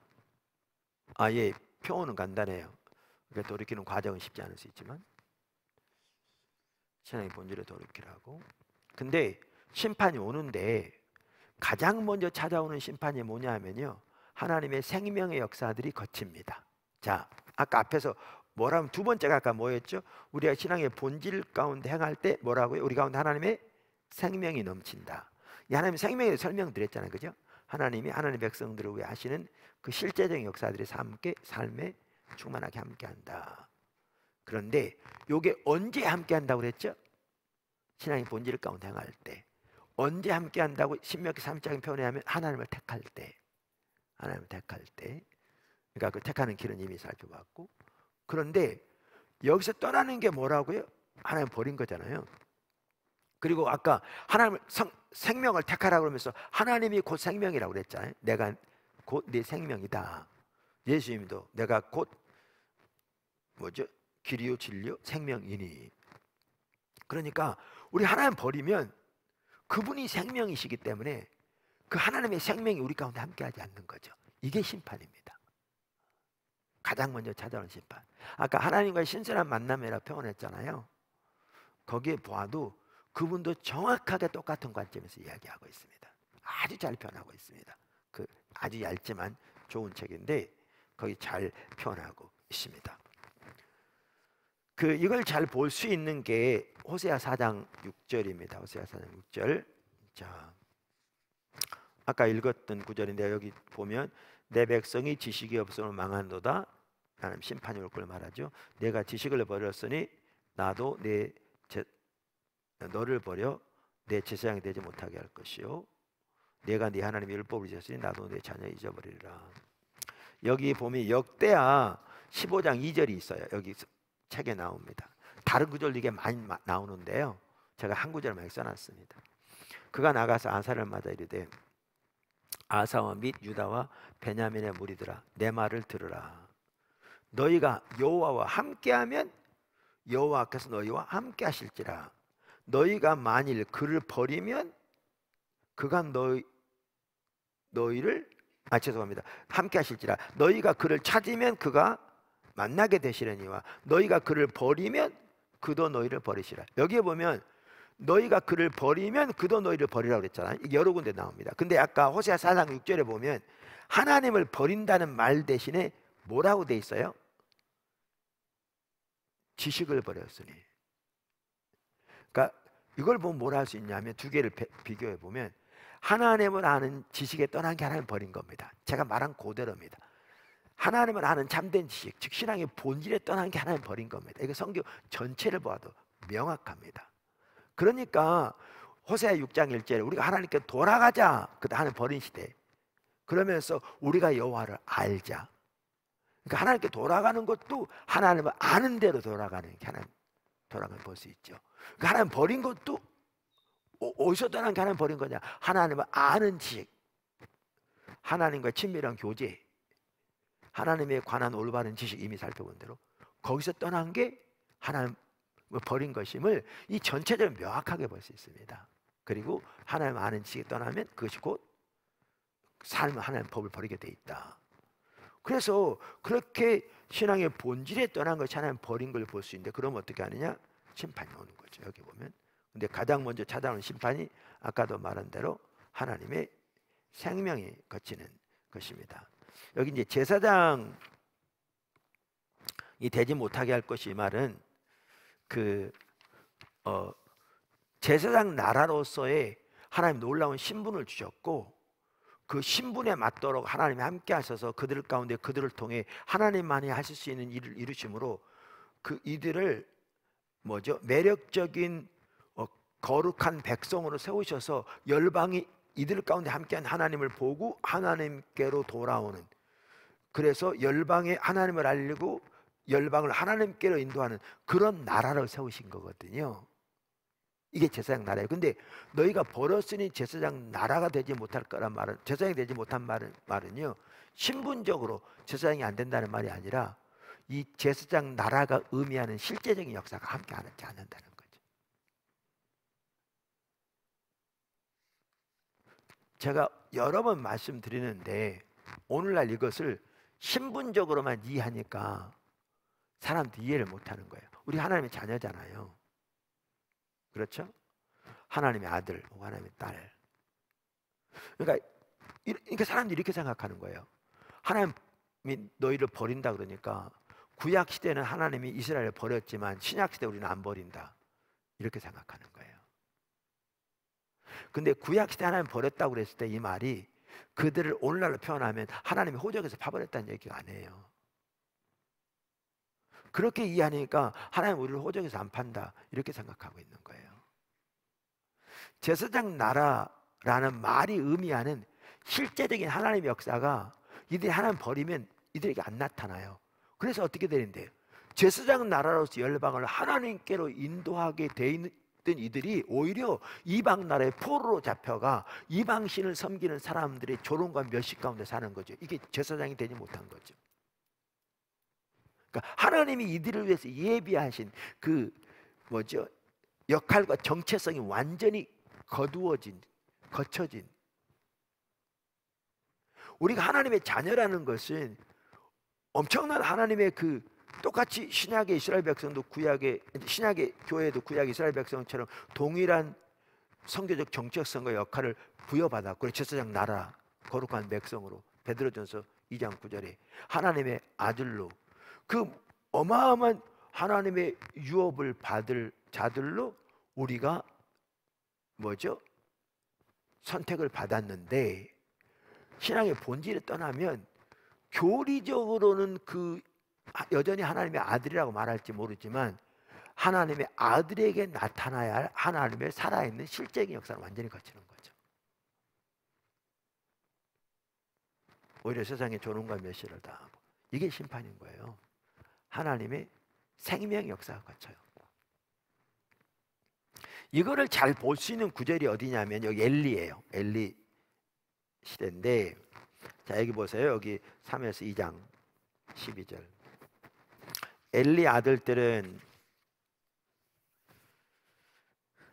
아들들은 행실이 나빠 어떻게 해요?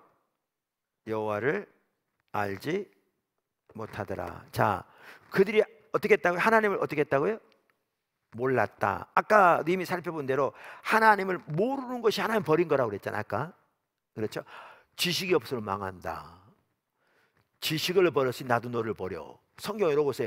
너희가 나를 버리면 나도 너를 버려 그러는데, 하나님 버린다는 말 대신에 지식을 버렸다고 그랬으니까 하나님을 아는 지식에 떠난 거 하나님 버린 거라고요. 자, 근데 이들이 뭐 했다고? 여호와를 알지 못하더라. 여기도 중요한 게 이거예요. 하나하나가 우리가 가려진 건데, 이미 이제 살펴봤을 건데, 여호와를 알지 못하더라니까 오늘날 많은 사람들이 이렇게 생각했어요. 이들이 신학교 안 갔구나. 성경적인 지식이 없었구나. 이 구절을. 그리고 우리는 성경적인 지식이 있으니까 이들과 다르다고 생각하는 거예요. 여기 하나님을 안단 말은 성경적인 지식을 말하는 게 아니라니까요. 당연히 그게 베이스로 깔리지만 우리가 이미 살펴본 대로 지적, 영적, 도덕적, 경험적, 하나님을 올바로 아는 걸 말하는 거죠. 그러니까 그렇게 이 구절을 올바로 이해해야 비로소 우리는 이 말을 올바로 이해할 수 있는 거예요. 한 구절 한 구절에 다 이해하시죠? 그러니까 이 시대가 어느 시대라고요? 하나님을 알지 못한 시대. 자, 그러면 그걸 똑같이 두고 사무엘상 2장 30절에 보세요. 여기 보면 그 시대를 두고 하신 말씀이에요. 그러므로 이 시대에 하나님 여호와가 말하노라. 내가 전에 내 집과 내 조상의 집이 내 앞에 영원히 행하리라 하였으나 이제 나 여호와가 말하노니 결단코 그렇게 하지 아니하리라. 나를 존중히 여기는 자를 내가 존중히 여기고 나를 멸시하는 자를 내가 경멸하리라. 자, 그러니까 이 시대가 하나님을 존중하는 시대라는 거예요, 멸시하는 시대라는 거예요? 여기 보면 멸시하는 시대라는 거잖아요. 근데 아까 우리 보셨죠? 이사야 1장 4절에 하나님을 멸시한다는 말과 뭐가 같은 말이었어요? 하나님 버린 데 같은 말이었죠. 그러니까 이 시대가 다른 말로 어떤 시대라는 거예요? 하나님을 버린 시대라는 거죠. 그러면 2장 13절하고 연결해 보면 명확하게 알 수 있는 게 뭐냐 하면 하나님을 아는 참된 지식에 떠난 게 곧 뭐예요? 하나님을 버린 거예요. 하나님 버린 거예요. 이해되시죠? 신앙의 본질에 떠난 것이 하나님 버린 거예요. 근데 여기 또 중요한 게 있어요. 아마 여기는 이제 안 나왔을 것 같은데, 왜냐하면 막 상세히 설명하면 너무나 길어지니까 책은 그렇게 길게 설명하기 힘들어요. 네. 그러니까 안 나왔을 것 같은데 거기 좀 보시면요, 아까 여기 보면 2장 30절이 하나님이 사람을 보내서 엘리에게 지금 하나님이 다가오는 심판을 말씀하는 구절이거든요. 그러면서 엘리가 어떻게 했다는 거예요? 하나님을 멸시했다는 거잖아요. 그러니까 이게 엘리뿐만 아니라 그 시대가 지금 그런 거거든요. 아까 보면 하나님 버린 시대. 그러니까 우리는 엘리가 그러니까 하나님은 하나님을 존중하는 자를 존중하고 하나님을 멸시하는 자를 하나님도 경멸한다 그러니까, 엘리가 하나님 멸시했다 그러니까 우리는 엘리가 하나님 멸시했구나, 그러니까 심판이 오지. 근데 여러분 하나님 존중합니까, 멸시합니까? 그럼 어떤 분은 그러겠죠. 아니 내가 하나님 존중하니까 주일날 교회에 나왔지, 아니 하나님 내가 멸시하면 교회에 나왔겠어요? 이렇게 말하겠죠. 아, 내가 하나님 존중하니까 11조도 드리지, 쓸 일도 많은데 요즘 얼마나 생활도 어려운데 내가 11조 드리겠어요? 내가 하나님 멸시하면, 이렇게 말할 거거든요. 우리는. 제 말이 틀렸나요? 우리는 다 이렇게 말한다고요. 왜? 이 말을 그렇게 이해하니까. 그러니까 이제 우리가 이런 말도 이게 도대체 뭔 말을 말하는지를 보아야 이게 원래 우리가 어떤지를 볼 수 있는데, 그래서 여기 보면 이렇게 돼 있어요. 이게 지금 성경을 보시죠. 여기 책에는 안 나와 있는데 사무엘상 2장을 한번 보시면, 2장 보시면 이렇게 돼 있어요. 자,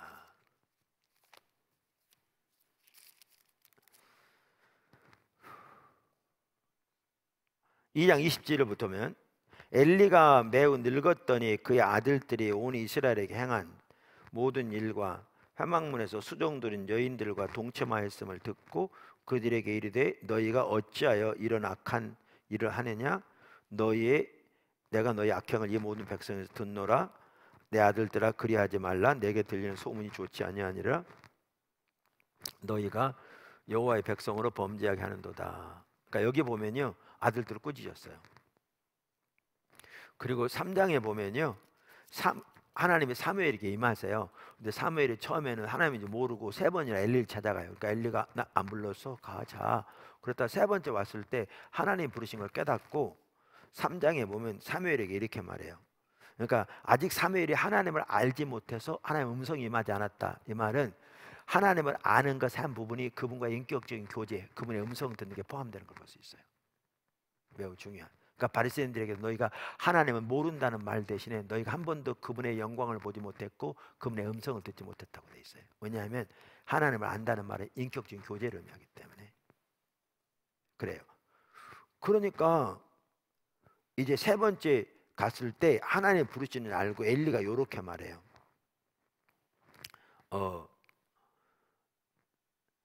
그 엘리가 사무엘에게 말하기를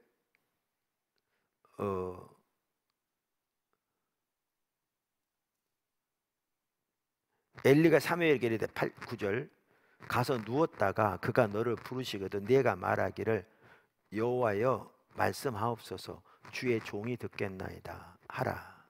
그러니까 하나님 말씀하신 것은 순종하고자 하는 자세로 주님 앞에 엎드리라. 그리고 이렇게 주님 앞에 고백 말하라. 이렇게 말해요. 그러니까 사무엘에 가서 하나님이 다시 4번째 임하실 때 똑같이 말해요. 그리고 똑같이 해요. 그랬더니 그때부터 사무엘과 하나님과 관계가 시작돼요. 그리고 하나님께서 놀라운 하나님의 계획을 사무엘에게 보이시고요. 나중에 보면 사무엘에게 주신 말씀 중 하나도 땅에 떨어지지 않았다고 그랬어요. 그러니까 사무엘이 이렇게 잘한 게 누구의 가르침을 받고 그랬어요?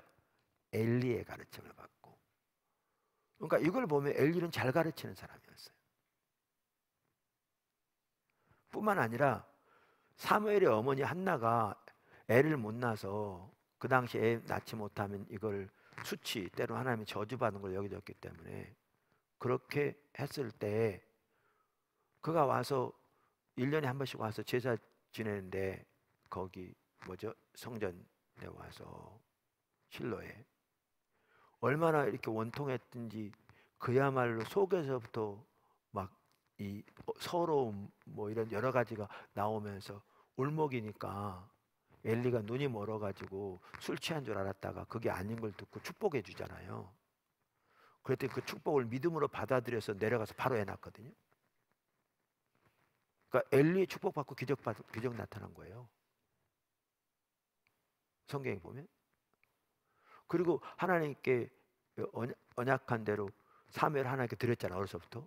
그래 엘리 밑에 자라고 1년에 한 차례씩 아니면 수시로 와서 돌보는데 이렇게 옷도 해다 주고 그랬겠죠. 엘리가 그걸 보고 또 마음이 동해서 한나를 축복했더니 그 축복받고 애가 5명인가 6명이 태어나요. 그 뒤로. 그러니까 하나는 버렸는데 하나는 멸시했다고 돼 있는데 보세요. 자녀도 꾸짖었고요. 잘 가르쳤고 그를 통해서 기적도 나타났고 기록된 말 2번. 거기다가 언약궤 나중에 내어준 다음에 그거 빼앗길까 봐 노심초사하고 있다가 전쟁의 소식이 들려오기를 자기 아들들 둘이 죽었다는 소식 들었을 때도 참았는데 언약궤 빼앗겼다는 소식 들었을 때 충격받아가 뒤로 넘어져 목이 부러 죽었거든요. 종교심은 이만큼 뛰어났거든요. 근데 하나님을 존중하는 자에 둡니까? 멸시하는 자에 둡니까? 그러니까 이걸 보아야 돼요. 그러니까 이런 걸 안 보면 우리가 성경을 너무나 건성으로 읽어요. 그래가지고 이런 것만 생각하죠. 엘리가 하나님 멸시했기 때문에 심판이 왔다. 근데 우리 하나님 존중하니까 저와는 다르다 이렇게만 생각하고 있는 거예요.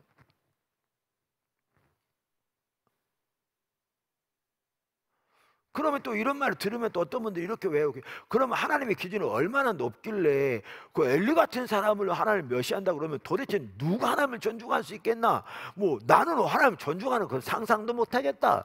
어떻게 그렇게 할 수 있나? 또 이렇게 또 반박을 해요. 어떤 사람들은 완전히 이제 또 반대로. 근데 하나님은 우리의 처지를 아시는 분이에요.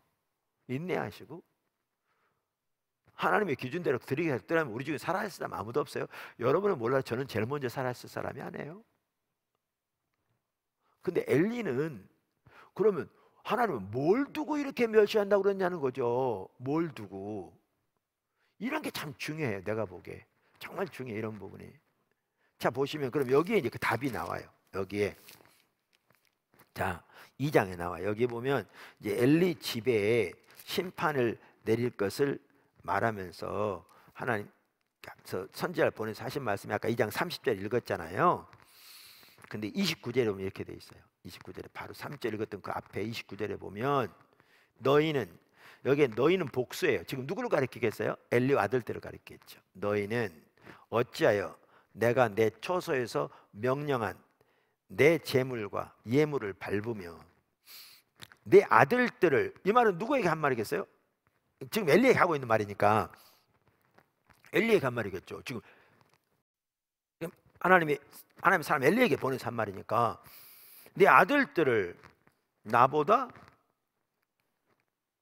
더 중히 여겨 내 백성 이스라엘 드리는 가장 좋은 곳으로 너희들을, 이거 누구에게 한 말이에요? 엘리와 아들들 스스로 살찌게 하느냐.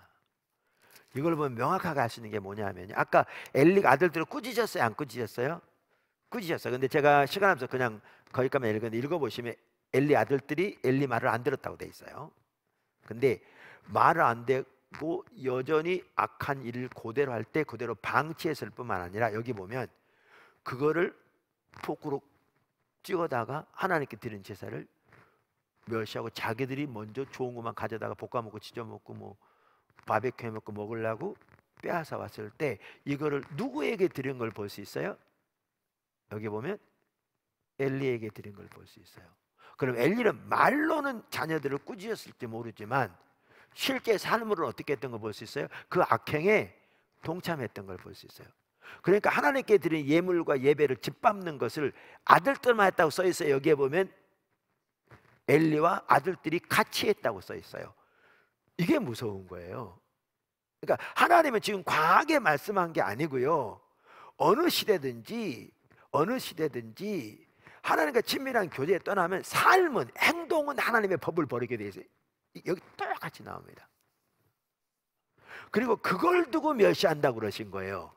그러니까 실제로 멸시한 거잖아요. 근데 우리는 이런 내용을 안 보고 그냥 마음으로만 존중하니까 당연히 11조 드리고, 아니 존중하니까 주일날 교회 나왔지, 아니 우리 하나님 멸시하면 교회 나왔겠습니까? 이렇게 해버리니까 이게 이 말이 뭔 말인지 모르는 거죠. 근데 오늘날 우리가 실제 삶에서는 조그만 이득과 하나님의 말씀이 둘이 상반될 때 우리는 어느 걸 택하냐. 예를 들면 이런 하나님의 실제 삶에서는 우리가 과연 하나님을 존중하고 있는가 볼 필요가 있는 거죠. 사실 예배만 하더라도 그렇습니다. 이건 제가 이렇게 이렇게 말하면 좀 잘못 들릴 수도 있는데, 오늘날 우리의 예배가 정말 하나님이 기뻐하신 예배가 되기 원하고, 그래서 그분이 오셔서 우리 가운데 임재하시고 통치하시고 운행하시고 우리의 하나님의 뜻을 보이시고 하나님의 목적을 보이시고, 그래서 우리가 하나님 찾고 예배하는 중에 하나님 뜻과 목적을 알아 그걸 발견해서 우리 삶이 조정되어지고, 비록 잘 못 가더라도 주님의 은혜를 구해서 그 가기를 구하고 도움을 구하고, 그런 예배가 되기를 열망하고 찾는가, 아니면 종교적인 의식하러 와서 말은 하나님 부르지만 하나님 거의 의식조차 하지 않고, 설교자 자체도 성도들이 얼마큼 잘 받아들인가 안 받아들인가 그거에서 성경에 나온 좋은 말만 임의로 골라서 그냥 위로하고 축복을 전하기 바쁘다면 우리는 완전히 예배 짓밟고 있는 거죠. 똑같이. 근데 우리가 그렇게 하고 있다는 걸 모르죠. 왜? 이 말의 의미를 모르니까. 진짜 심각합니다. 오늘 정말 심각합니다. 자, 그러면 이제 이걸 설명하고, 그러니까 여기 보면 우리가 계속 볼 수 있는 게 뭐냐면, 신앙의 본질에 떠나는 게 하나님 버린 것이 명확하게 볼 수 있고, 여기서도 하나님 버리면 어떻게 해요? 삶은 뭐 종교심은 뛰어나고, 바리새인의 종교심은 누구보다 뛰어났잖아요. 종교심은 뛰어나고, 그 참다운 신앙과 종교심은 다릅니다. 달라요. 네. 종교심 자체가 나쁜 건 아니지만 종교심 자체가 신앙이 좋은 건 아니에요. 불상 앞에 가서 절하면서 온갖 정성을 다해 기도하는 사람도 종교심이 뛰어나요. 근데 그 참다운 하나님 만지는 전혀 아닌 거니까 다릅니다. 자, 그런데 여기 보면 이렇게 신앙의 본질에 떠나면 삶은 하나님의 법을 버리는 걸 볼 수 있어요. 근데 아울러 뭘 볼 수 있냐면 이렇게 하나님 버리니까 심판이 어떻게 오는지를 볼 수 있어요. 그래서 이 구절이 중요해요. 심판이 어떻게 오는지를. 자, 4장 1절 3절 보세요. 여기 4장 1절 3절. 사무엘상. 사무엘의 말이 온 이스라엘에게 전파되니라. 이스라엘은 나가서 블레셋 사람과 싸우려고 에베네스를 겨세 진치고 블레셋 사람들은 아벡에 진쳤더니 블레셋 사람들이 이스라엘에 대해 전열을 벌이니라. 그 둘이 싸우다가 이스라엘이 블레셋 사람들에게 패하여 그들에게 전쟁에서 죽임을 당한 군사가 4,000가량이라. 자, 블레셋과 이스라엘이 전쟁이 붙었어요. 근데 누가 이겼어요? 블레셋이 이겼어요. 여러분 잘 들으세요. 그 당시에는 전쟁을요 신들의 전쟁으로 여겼어요. 그 당시에는. 여러분 이렇게 책들을 보면 금방 알아요. 무슨 말이냐면 각 부족이나 나라마다 자기들이 믿는 신이 있었고요. 이 전쟁은 이 신들 사이의 전쟁이라고 믿었습니다. 그래서 이기는 쪽의 신이 훨씬 더 지는 쪽의 신보다 강한 것을 나타내 보였어요. 이게 그 당시 이해였고요. 그 당시 사람들이 가지고 있는 전반적인 그 이해였습니다. 근데 이스라엘은 누구를 섬기죠? 천지를 창조하신 만군의 여호와 하나님을 섬기고 블레셋 이방신을 섬기죠. 둘이 싸웠어요. 누가 이겼어요? 블레셋이 이겼어요. 이스라엘 4천이 죽었어요. 4천은 어마어마한 숫자입니다. 근데 우리가 이 부분을 같이 보면 더 이게 놀라운 일이에요. 여기 보면 제가 신명기 20장 1절 4절을 써놨어요. 여기 책에. 그게 무슨 구절이냐면 전쟁에 나갈 때에 대한 하나님 주신 약속이에요. 그러니까 이스라엘이 전쟁 나갈 때 하나님 어떻게 하시겠다고 약속을 주셨어요. 그 약속이 어디 써 있냐면 여기 신명기 20장에 써 있어요. 자, 보시죠. 1절부터 4절. 내가 나가서 적군과 싸우려 할 때 말과 병거와 백성이 너보다 많음을 볼지라도 그들을 두려워하지 말라. 애굽 땅에서 너를 인도하여 내신 네 하나님 여호와께서 너와 함께 하시느니라. 너희가 싸울 곳에 가까이 가면 제사장은 백성에게 나아가서 고하여 그들에게 말하여 이르기를 이스라엘아 들으라. 너희가 오늘 너희 대적과 싸우려고 나왔으니 마음에 겁내지 말며 두려워하지 말며 떨지 말며 그들로 말미암아 놀라지 말라. 너희 하나님 여호와는 너희와 함께 행하시며 너희를 위하여 너희 적군과 싸우시고 구원하실 것이라 할 것이며. 뭐라고 쓰냐면요, 원수 많더라도 말이 많고 병거 올라오면 무기가 강하고 병력이 많더라도 두려워하지 말라. 너희를 애굽에서 건져낸 너희 여호와 하나님이 너희를 함께 하시고 너희를 싸우시리니 두려워하지 말라 그랬어요. 약속에. 당연히 그날 제사장이 외쳤겠죠. 근데 이겼어요, 졌어요. 이렇게 외쳤는데 4천이나 죽었어요. 그러니까 어떤 일이 있는 줄 아세요? 아까 제가 읽다 말했는데 거기 구절 있죠. 3절에 보면 백성이 진영으로 돌아오매 이스라엘 장로들이 이르되 여호와께서 어찌하여 우리에게 오늘 블레셋 사람들 앞에서 패하게 하셨는고. 이게 심각한 게 이거예요. 이렇게 심각하게 졌는데 또 이 놀라운 약속이 있었는데 졌잖아요. 또 그런 이해 가운데 있는데 근데 장로들부터 시작해서 문제가 뭐냐면 왜 졌는지를 몰라요.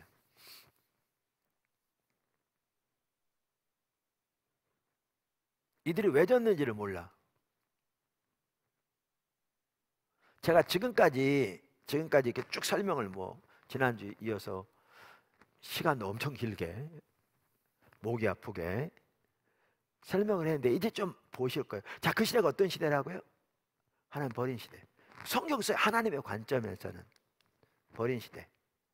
그 하나님 버리면 어떻게 한다? 하나님도 우리를 버려. 이 말은 하나님 함께 하지 않겠다는 거예요. 자, 여호와 니시죠. 그분이 니시예요. 그분이 함께해야 니시 승리가 있어요. 근데 그분이 지금 함께해요, 안 해요? 안 해요. 근데 왜 그분이 함께 안 해요? 이들이 여호와를 버렸기 때문에. 그러니까 지는 건 너무나 당연했어요. 성경에 보면 하나님의 백성들이 하나님과 함께하면 하나님이 그들과 함께 하셔서 그 원수들을 물리셔서, 근데 하나님의 백성이 하나님을 버리면 하나님이 어떻게 하셨냐? 원수의 편에 서세요. 그래서 이스라엘 치세요. 그들을 돌이키게 하시려고. 근데 여기 이제 심각한 게 이거예요. 하나님의 약속이 있잖아요. 약속. 그렇죠? 약속이 있는데 우리가 기억해야 하는 게 이거예요. 하나님의 약속도 하나님의 생명이에요.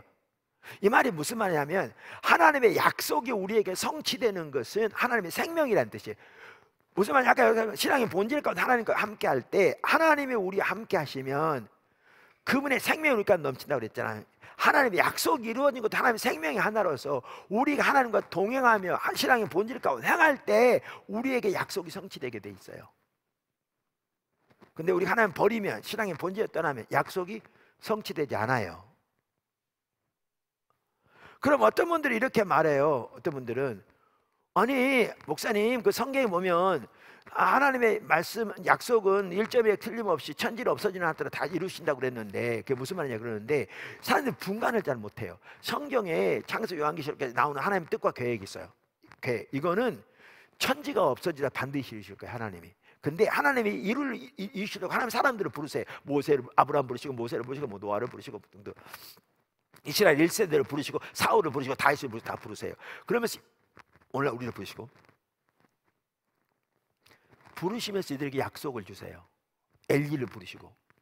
약속을 주시는데 각자에게 이 약속은 이들이 신앙의 본질 가운데 거할 때 성취되게 돼 있어요. 그래서 약속이 성취되는 것도 하나님의 생명이에요. 이걸 기억해야 돼요. 아까 엘리 제가 그냥 넘어갔었는데 사무엘상 2장 30절에 그랬잖아요. 하나님이 엘리에 대해서 뭐라고 그러셨냐면, 심판에 대해서 말씀하시면서 30절에 그러므로 이스라엘의 하나님 나 여호와가 말하노라, 내가 전에 내 집과 내 조상의 집이 내 앞에 영원히 행하리라 하였으나 이제 나 여호와가 말하노니 결단코 그렇게 하지 아니하리라. 나를 존중히 여기는 자를 내가 존중이고 나를 멸시하는 자를 내가 경멸하리라. 그러니까 하나님 뭐라고 그 전에 약속하셨냐면 너와 내 조상의 집이 내 앞에서 영원히 행하리라 그랬어요. 영원이란 말은 문자 그대로 영원이란 말이에요. Forever. 영원히.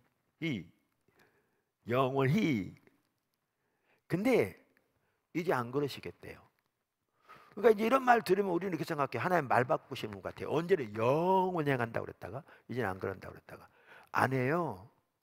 이 하나님의 약속은, 이게 성취되는 것은 하나님의 생명이에요.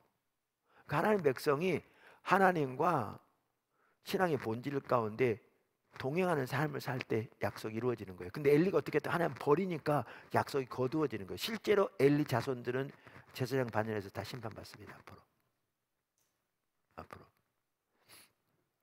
자, 그럼 여기 블레셋과 전쟁에서도 신명기 20장에 이토록 놀라운 약속을 주셨는데, 이 약속은 우리가 어떻게 행하든지 그대로 저절로 된다는 얘기가 전혀 아니고, 원래 그런 인식을 가지고 있어요. 적지 않은 성도들이. 되는 게 아니고요. 아니고, 요 약속은 하나님의 백성들이 신앙의 본질 가운데 하나님과 동행하는 삶을 살 때 이게 성취되게 돼 있는 거예요. 그리고 그 삶을 살면 당연히 성취되게 돼 있는 거예요. 당연히. 근데 지금 엘리 시대는 어떤 시대예요? 하나님 버린 시대잖아요. 그러니까 약속이 의미가 없는 거죠, 이들에게. 그러니까 지는 게 당연해요.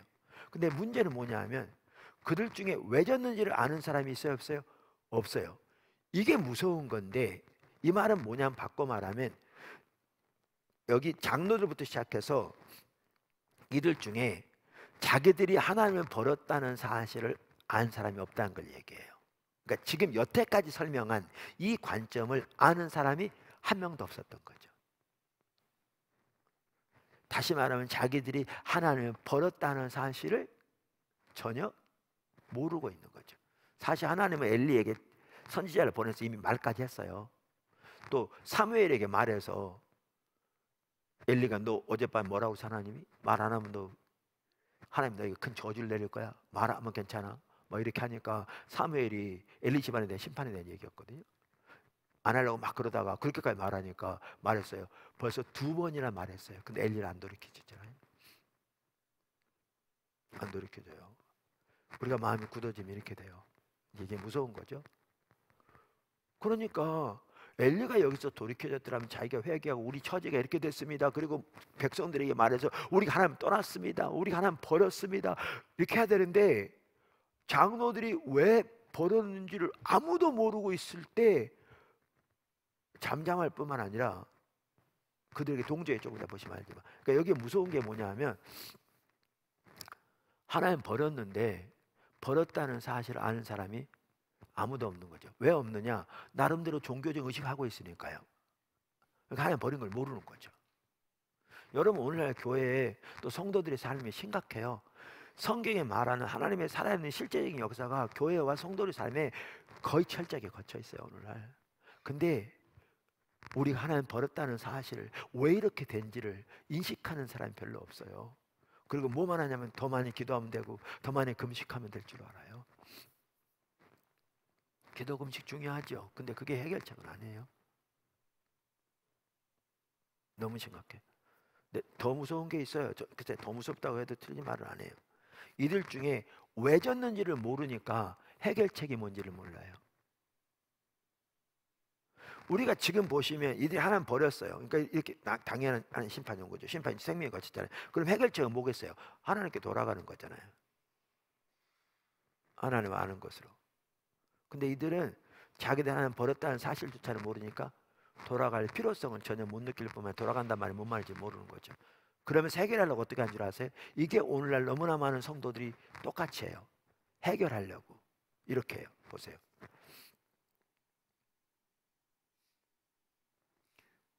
어찌하여 오늘 우리에게 오늘 블레 사람들 앞에 패하게 하셨는고, 여호와의 언약궤를 실로에게서 우리에게 가져다가 우리 중에 있게 하여 그것으로 우리를 우리 원수들의 손에서 구원하게 하자니.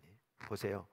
이렇게 되니까 어떻게 꾀를 냈냐면 이제 언약궤 가지고 나가면 이길 줄 아는 거예요. 그 언약궤 내달라는 거예요. 이게 뭘 의미하냐면 신앙의 본질을 떠나 있으면서, 그러니까 하나님을 간접 하나님 철저하게 버려 있으면서 종교적인 의식 몇 가지 하면 될 줄로 아는 거예요. 이게 철저하게 타락한 율법주의거든요. 전혀 해결책이 아니죠.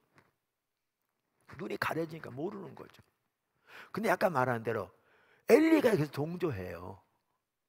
이들을 전혀 돌이키지 않아요, 올바른 길로. 그리고 뭐 하느냐, 언약궤 내어줘요. 언약궤 내어주고 언약궤 잘못될까봐 안절부절하다가 언약궤 뺏겠다는 소리를 나중에 줄고 뒤로 넘어져 목이 불어 죽었지만, 죽을지 모르지만 하나님 관점을 전혀 모르는 거죠. 눈이 완전히 가려지니까. 2번이나 그 얘기 하나님 말씀하셨는데 사람들 통해서도. 자, 보세요. 근데 언약궤 메고 나가면 이겼나요? 졌고요. 3만 명 이상이 추가로 죽었고요. 언약궤 빼앗고 엘리 두 아들 죽었고요. 그 소식 듣고 엘리 목이 불어 죽었고요. 엘리의 며느리는 유산했고요. 소식 듣고 심판이 임하죠. 자, 보세요. 이게 무서운 건데 하나님이 심판이 임하는데 가장 먼저 임하는 심판이 뭐냐 하면 하나님의 살아있는 생명의 역사가 하나님의 백성과 교회에서 거쳐요. 그러니까 이론과 모양과 프로그램만 남지 하나님의 살아계신 실제적인 역사 함께 하잖아요. 제가 가끔 그 오카는 목사님 얘기를 많이 하거든요. 그분이 그 소천하신 해 지금 한 10년 넘었죠. 그해 크리스티안 투데이 한국판 거기에다가 글을 실었는데 요렇게 실었어요. 그 제목이 교회 이렇게 무너지다니였어요. 교회 이렇게 무너지다니. 근데 그때 그분이 말했던 게 10년 후인 지금은요 너무나 분명하게 더 드러나고 있어요. 그때는 사람들이 그래도 그런가 보다 그랬죠. 근데 지금은 그분이 말했던 게 지금은 너무나 확연하게 드러나고 있어요. 아무도 의심하지 않더라. 그러니까 그분은 그때부터 그걸 봤어요. 그걸 봤어요. 이렇게 말했어요. 교회 이렇게 무너지다니. 그러면서 오늘 상태를 두고 거기 오하면 크리스천 투데이 그해 1월 보면 거기 길게 나와요. 저는 누가 보냈는지 모르는데 누가 그걸 저한테 그 PDF 파일로 스캔 떠가지고 보내줘서 그래서 알게 됐어요. 이렇게 나와요. 사람의 힘으로 프로그램 가지고는 도무지 대안이 없는 상황이다. 그러니까 어쩔 도리가 없는 것이다. 분별력이 이렇다. 교회가 형식만 남았고 프로그램만 남았지 사실은 생명력이 많이 떨어진 상황이다. 이 생명력이 많이 떨어진 상황이란 말이 하나님의 생명이 걷혀 있다는 얘기예요. 제가 말하는. 그래서 자녀들은 다음 세대 두고 말하면서 교회에서 큰 감동을 못 받고 돌아와서는 즉시 사회 혼탁함에 휩쓸리고 가치관, 세계 사고방식, 생활 방식조차 부지불식간에 그대로 묻어서 넘어가고 있다. 이런 상황을 두고 어떻게 해야 할지 모르고 때가 되면 저희들은 저희들대로 살겠지라고 체념하는 부모의 분위기가 지금 한국교회 분위기다. 지금은요 더 심각하게 이제 명확하게 드러나고 있어요. 엘리 시대와 똑같아요. 왜요? 하나님을 아는 지식에 떠나니까요. 근데 이걸 하나님의 관점에서 이해를 못하는 거예요. 그러니까 겉으로 나타나는 것만 두고 보는 거죠. 그러니까 뭐가 문제인지를 모르는 거죠.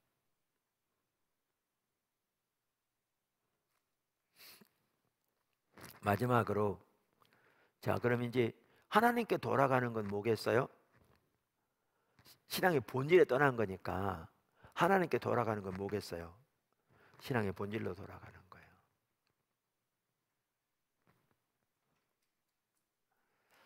그래서 호세아 6장 1절에 우리가 여호와께로 돌아가자 그러면서 3절에 똑같은 말을 우리가 여호와를 알자 힘써 여호와를 알자. 하나님을 아는 지식으로 돌아가는 거죠. 그러니까 이제 여기 미스바 사건 그 하나님께 돌아가는 건 오늘 시간 없으니까 여러분 집에서 읽어보시고요. 쭉 보시면 또 다른 어디가 설명이 돼 있어요. 근데 여기 보세요. 이게 참 오늘날의 현실이에요. 제가 말라키서 가끔 뭐 하는데 말라키서 1장에 보면 내 이름을 멸시하는 제사장들아.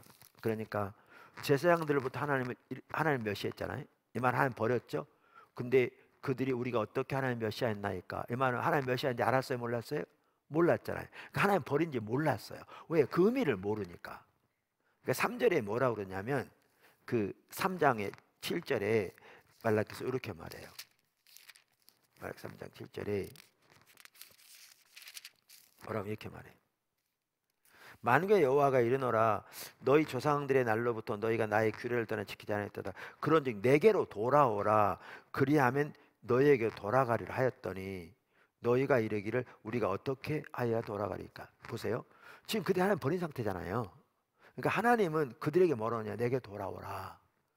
그럼 내가 너희 돌아올게. 근데 이들의 입장에서는 자기가 하나님 버린 거 알아요? 몰라요? 그 자체를 몰라요. 하나님 돌아오라니까 돌아갈 필요성을 못 느낄 뿐만 아니라 돌아간단 말이 뭔 말인지 몰라요. 이게 오늘날의 시대예요. 우리가 여호와께 돌아가자 그러면 그 말이 뭔 말인지를 몰라요. 좀 더 많이 기도하고 좀 더 잘 모이고 예배 회복하자 그러면서 교회 다 나오게 하자. 아, 교회 나오는 게 중요해요. 아까 의식 말씀드렸잖아요. 기도 중요해. 문제는 더 많이 모이고 더 많이 기도한다고 그 자체가 돌아가는 게 아닌 거예요. 그게 돌아가는 거라면 이사야 시대는 돌아갈 필요조차 없어. 그때는 너무너무 잘 알고 있었는데. 그러니까 문제는 이게 이 본질과 의식과의 관계가 가려지니까 총체적으로 가려지는 거예요. 총체적으로. 그러니까 반복적으로 보았듯이 신앙의 본질에 떠난 것이, 즉 하나님을 아는 지식에 떠난 것이 하나님 버리. 그럼 삶은 하나님의 법을 버리게 돼 있고 심판이 오는데 뭐죠? 하나님의 그 생명의 역사가 거친다. 근데 심판도 하나님의 사랑의 표현이라고 했잖아요. 근데 제가 주일날 나눴지만 호세아서만 보세요. 호세아서만 하더라도 하나님의 사랑의 표현인데 우리가 5장에 말한 대로 심판에 대해서 말하면서 이렇게 말하잖아요. 마지막 절에 이렇게 말하잖아요. 그들이 그 죄를 뉘우치고 내 얼굴을 구하기까지 내가 내 곳으로 돌아가리라. 그들이 고난받을 때 나를 간절히 찾으리라. 그 사랑의 표현인데 왜 심판하시는가? 고난받을 때 하나님을 간절히 찾도록 그렇게 심판하신 거죠. 근데 하나님 찾는다는 말은 이 구절에 보면 다른 말로 하나님 얼굴을 구하도록 그러면서 그럼 얼굴을 구한다는 말이 뭔가? 바로 다음 절에 우리가 여호와께로 돌아가자. 그러면 3절에 우리가 여호와를 알자. 힘써 여호와를 알자. 보세요. 우리를 심판하시는 목적도 하나님의 얼굴을 구해 신앙의 본질로 돌아가도록, 하나님 아는 대로 돌아가도록, 하나님 알고 사랑하는 대로 돌아가도록 심판하시는 거예요. 왜? 그래야 그럼 주님이 돌아오실 거고, 돌아오시면 생명이 넘치게 되는 거죠. 생명이 넘치게 되는 거예요. 그래서 우리의 예배뿐만 아니라 우리의 신앙, 우리의 삶 모든 면에서 우리 신앙의 본질과 의식의 관계를 올바로 이해하는 게 그만큼 중요한 거예요. 이게 가려지면 이 하나하나 가려집니다. 하나님 떠난다는 말도, 하나님 존중한다는 말도, 하나님의 심판에 대한 이해도, 우리가 살펴본 대로 하나님 버린다는 말의 의미, 우리 또 삶과의 관계 등등 모든 면에서, 그래서 우리가 신앙의 본질과 의식의 관계를 올바로 이해해야 비로소 우리의 신앙을 올바로 이해할 수 있습니다. 다 이해하시죠? 질문 있습니까?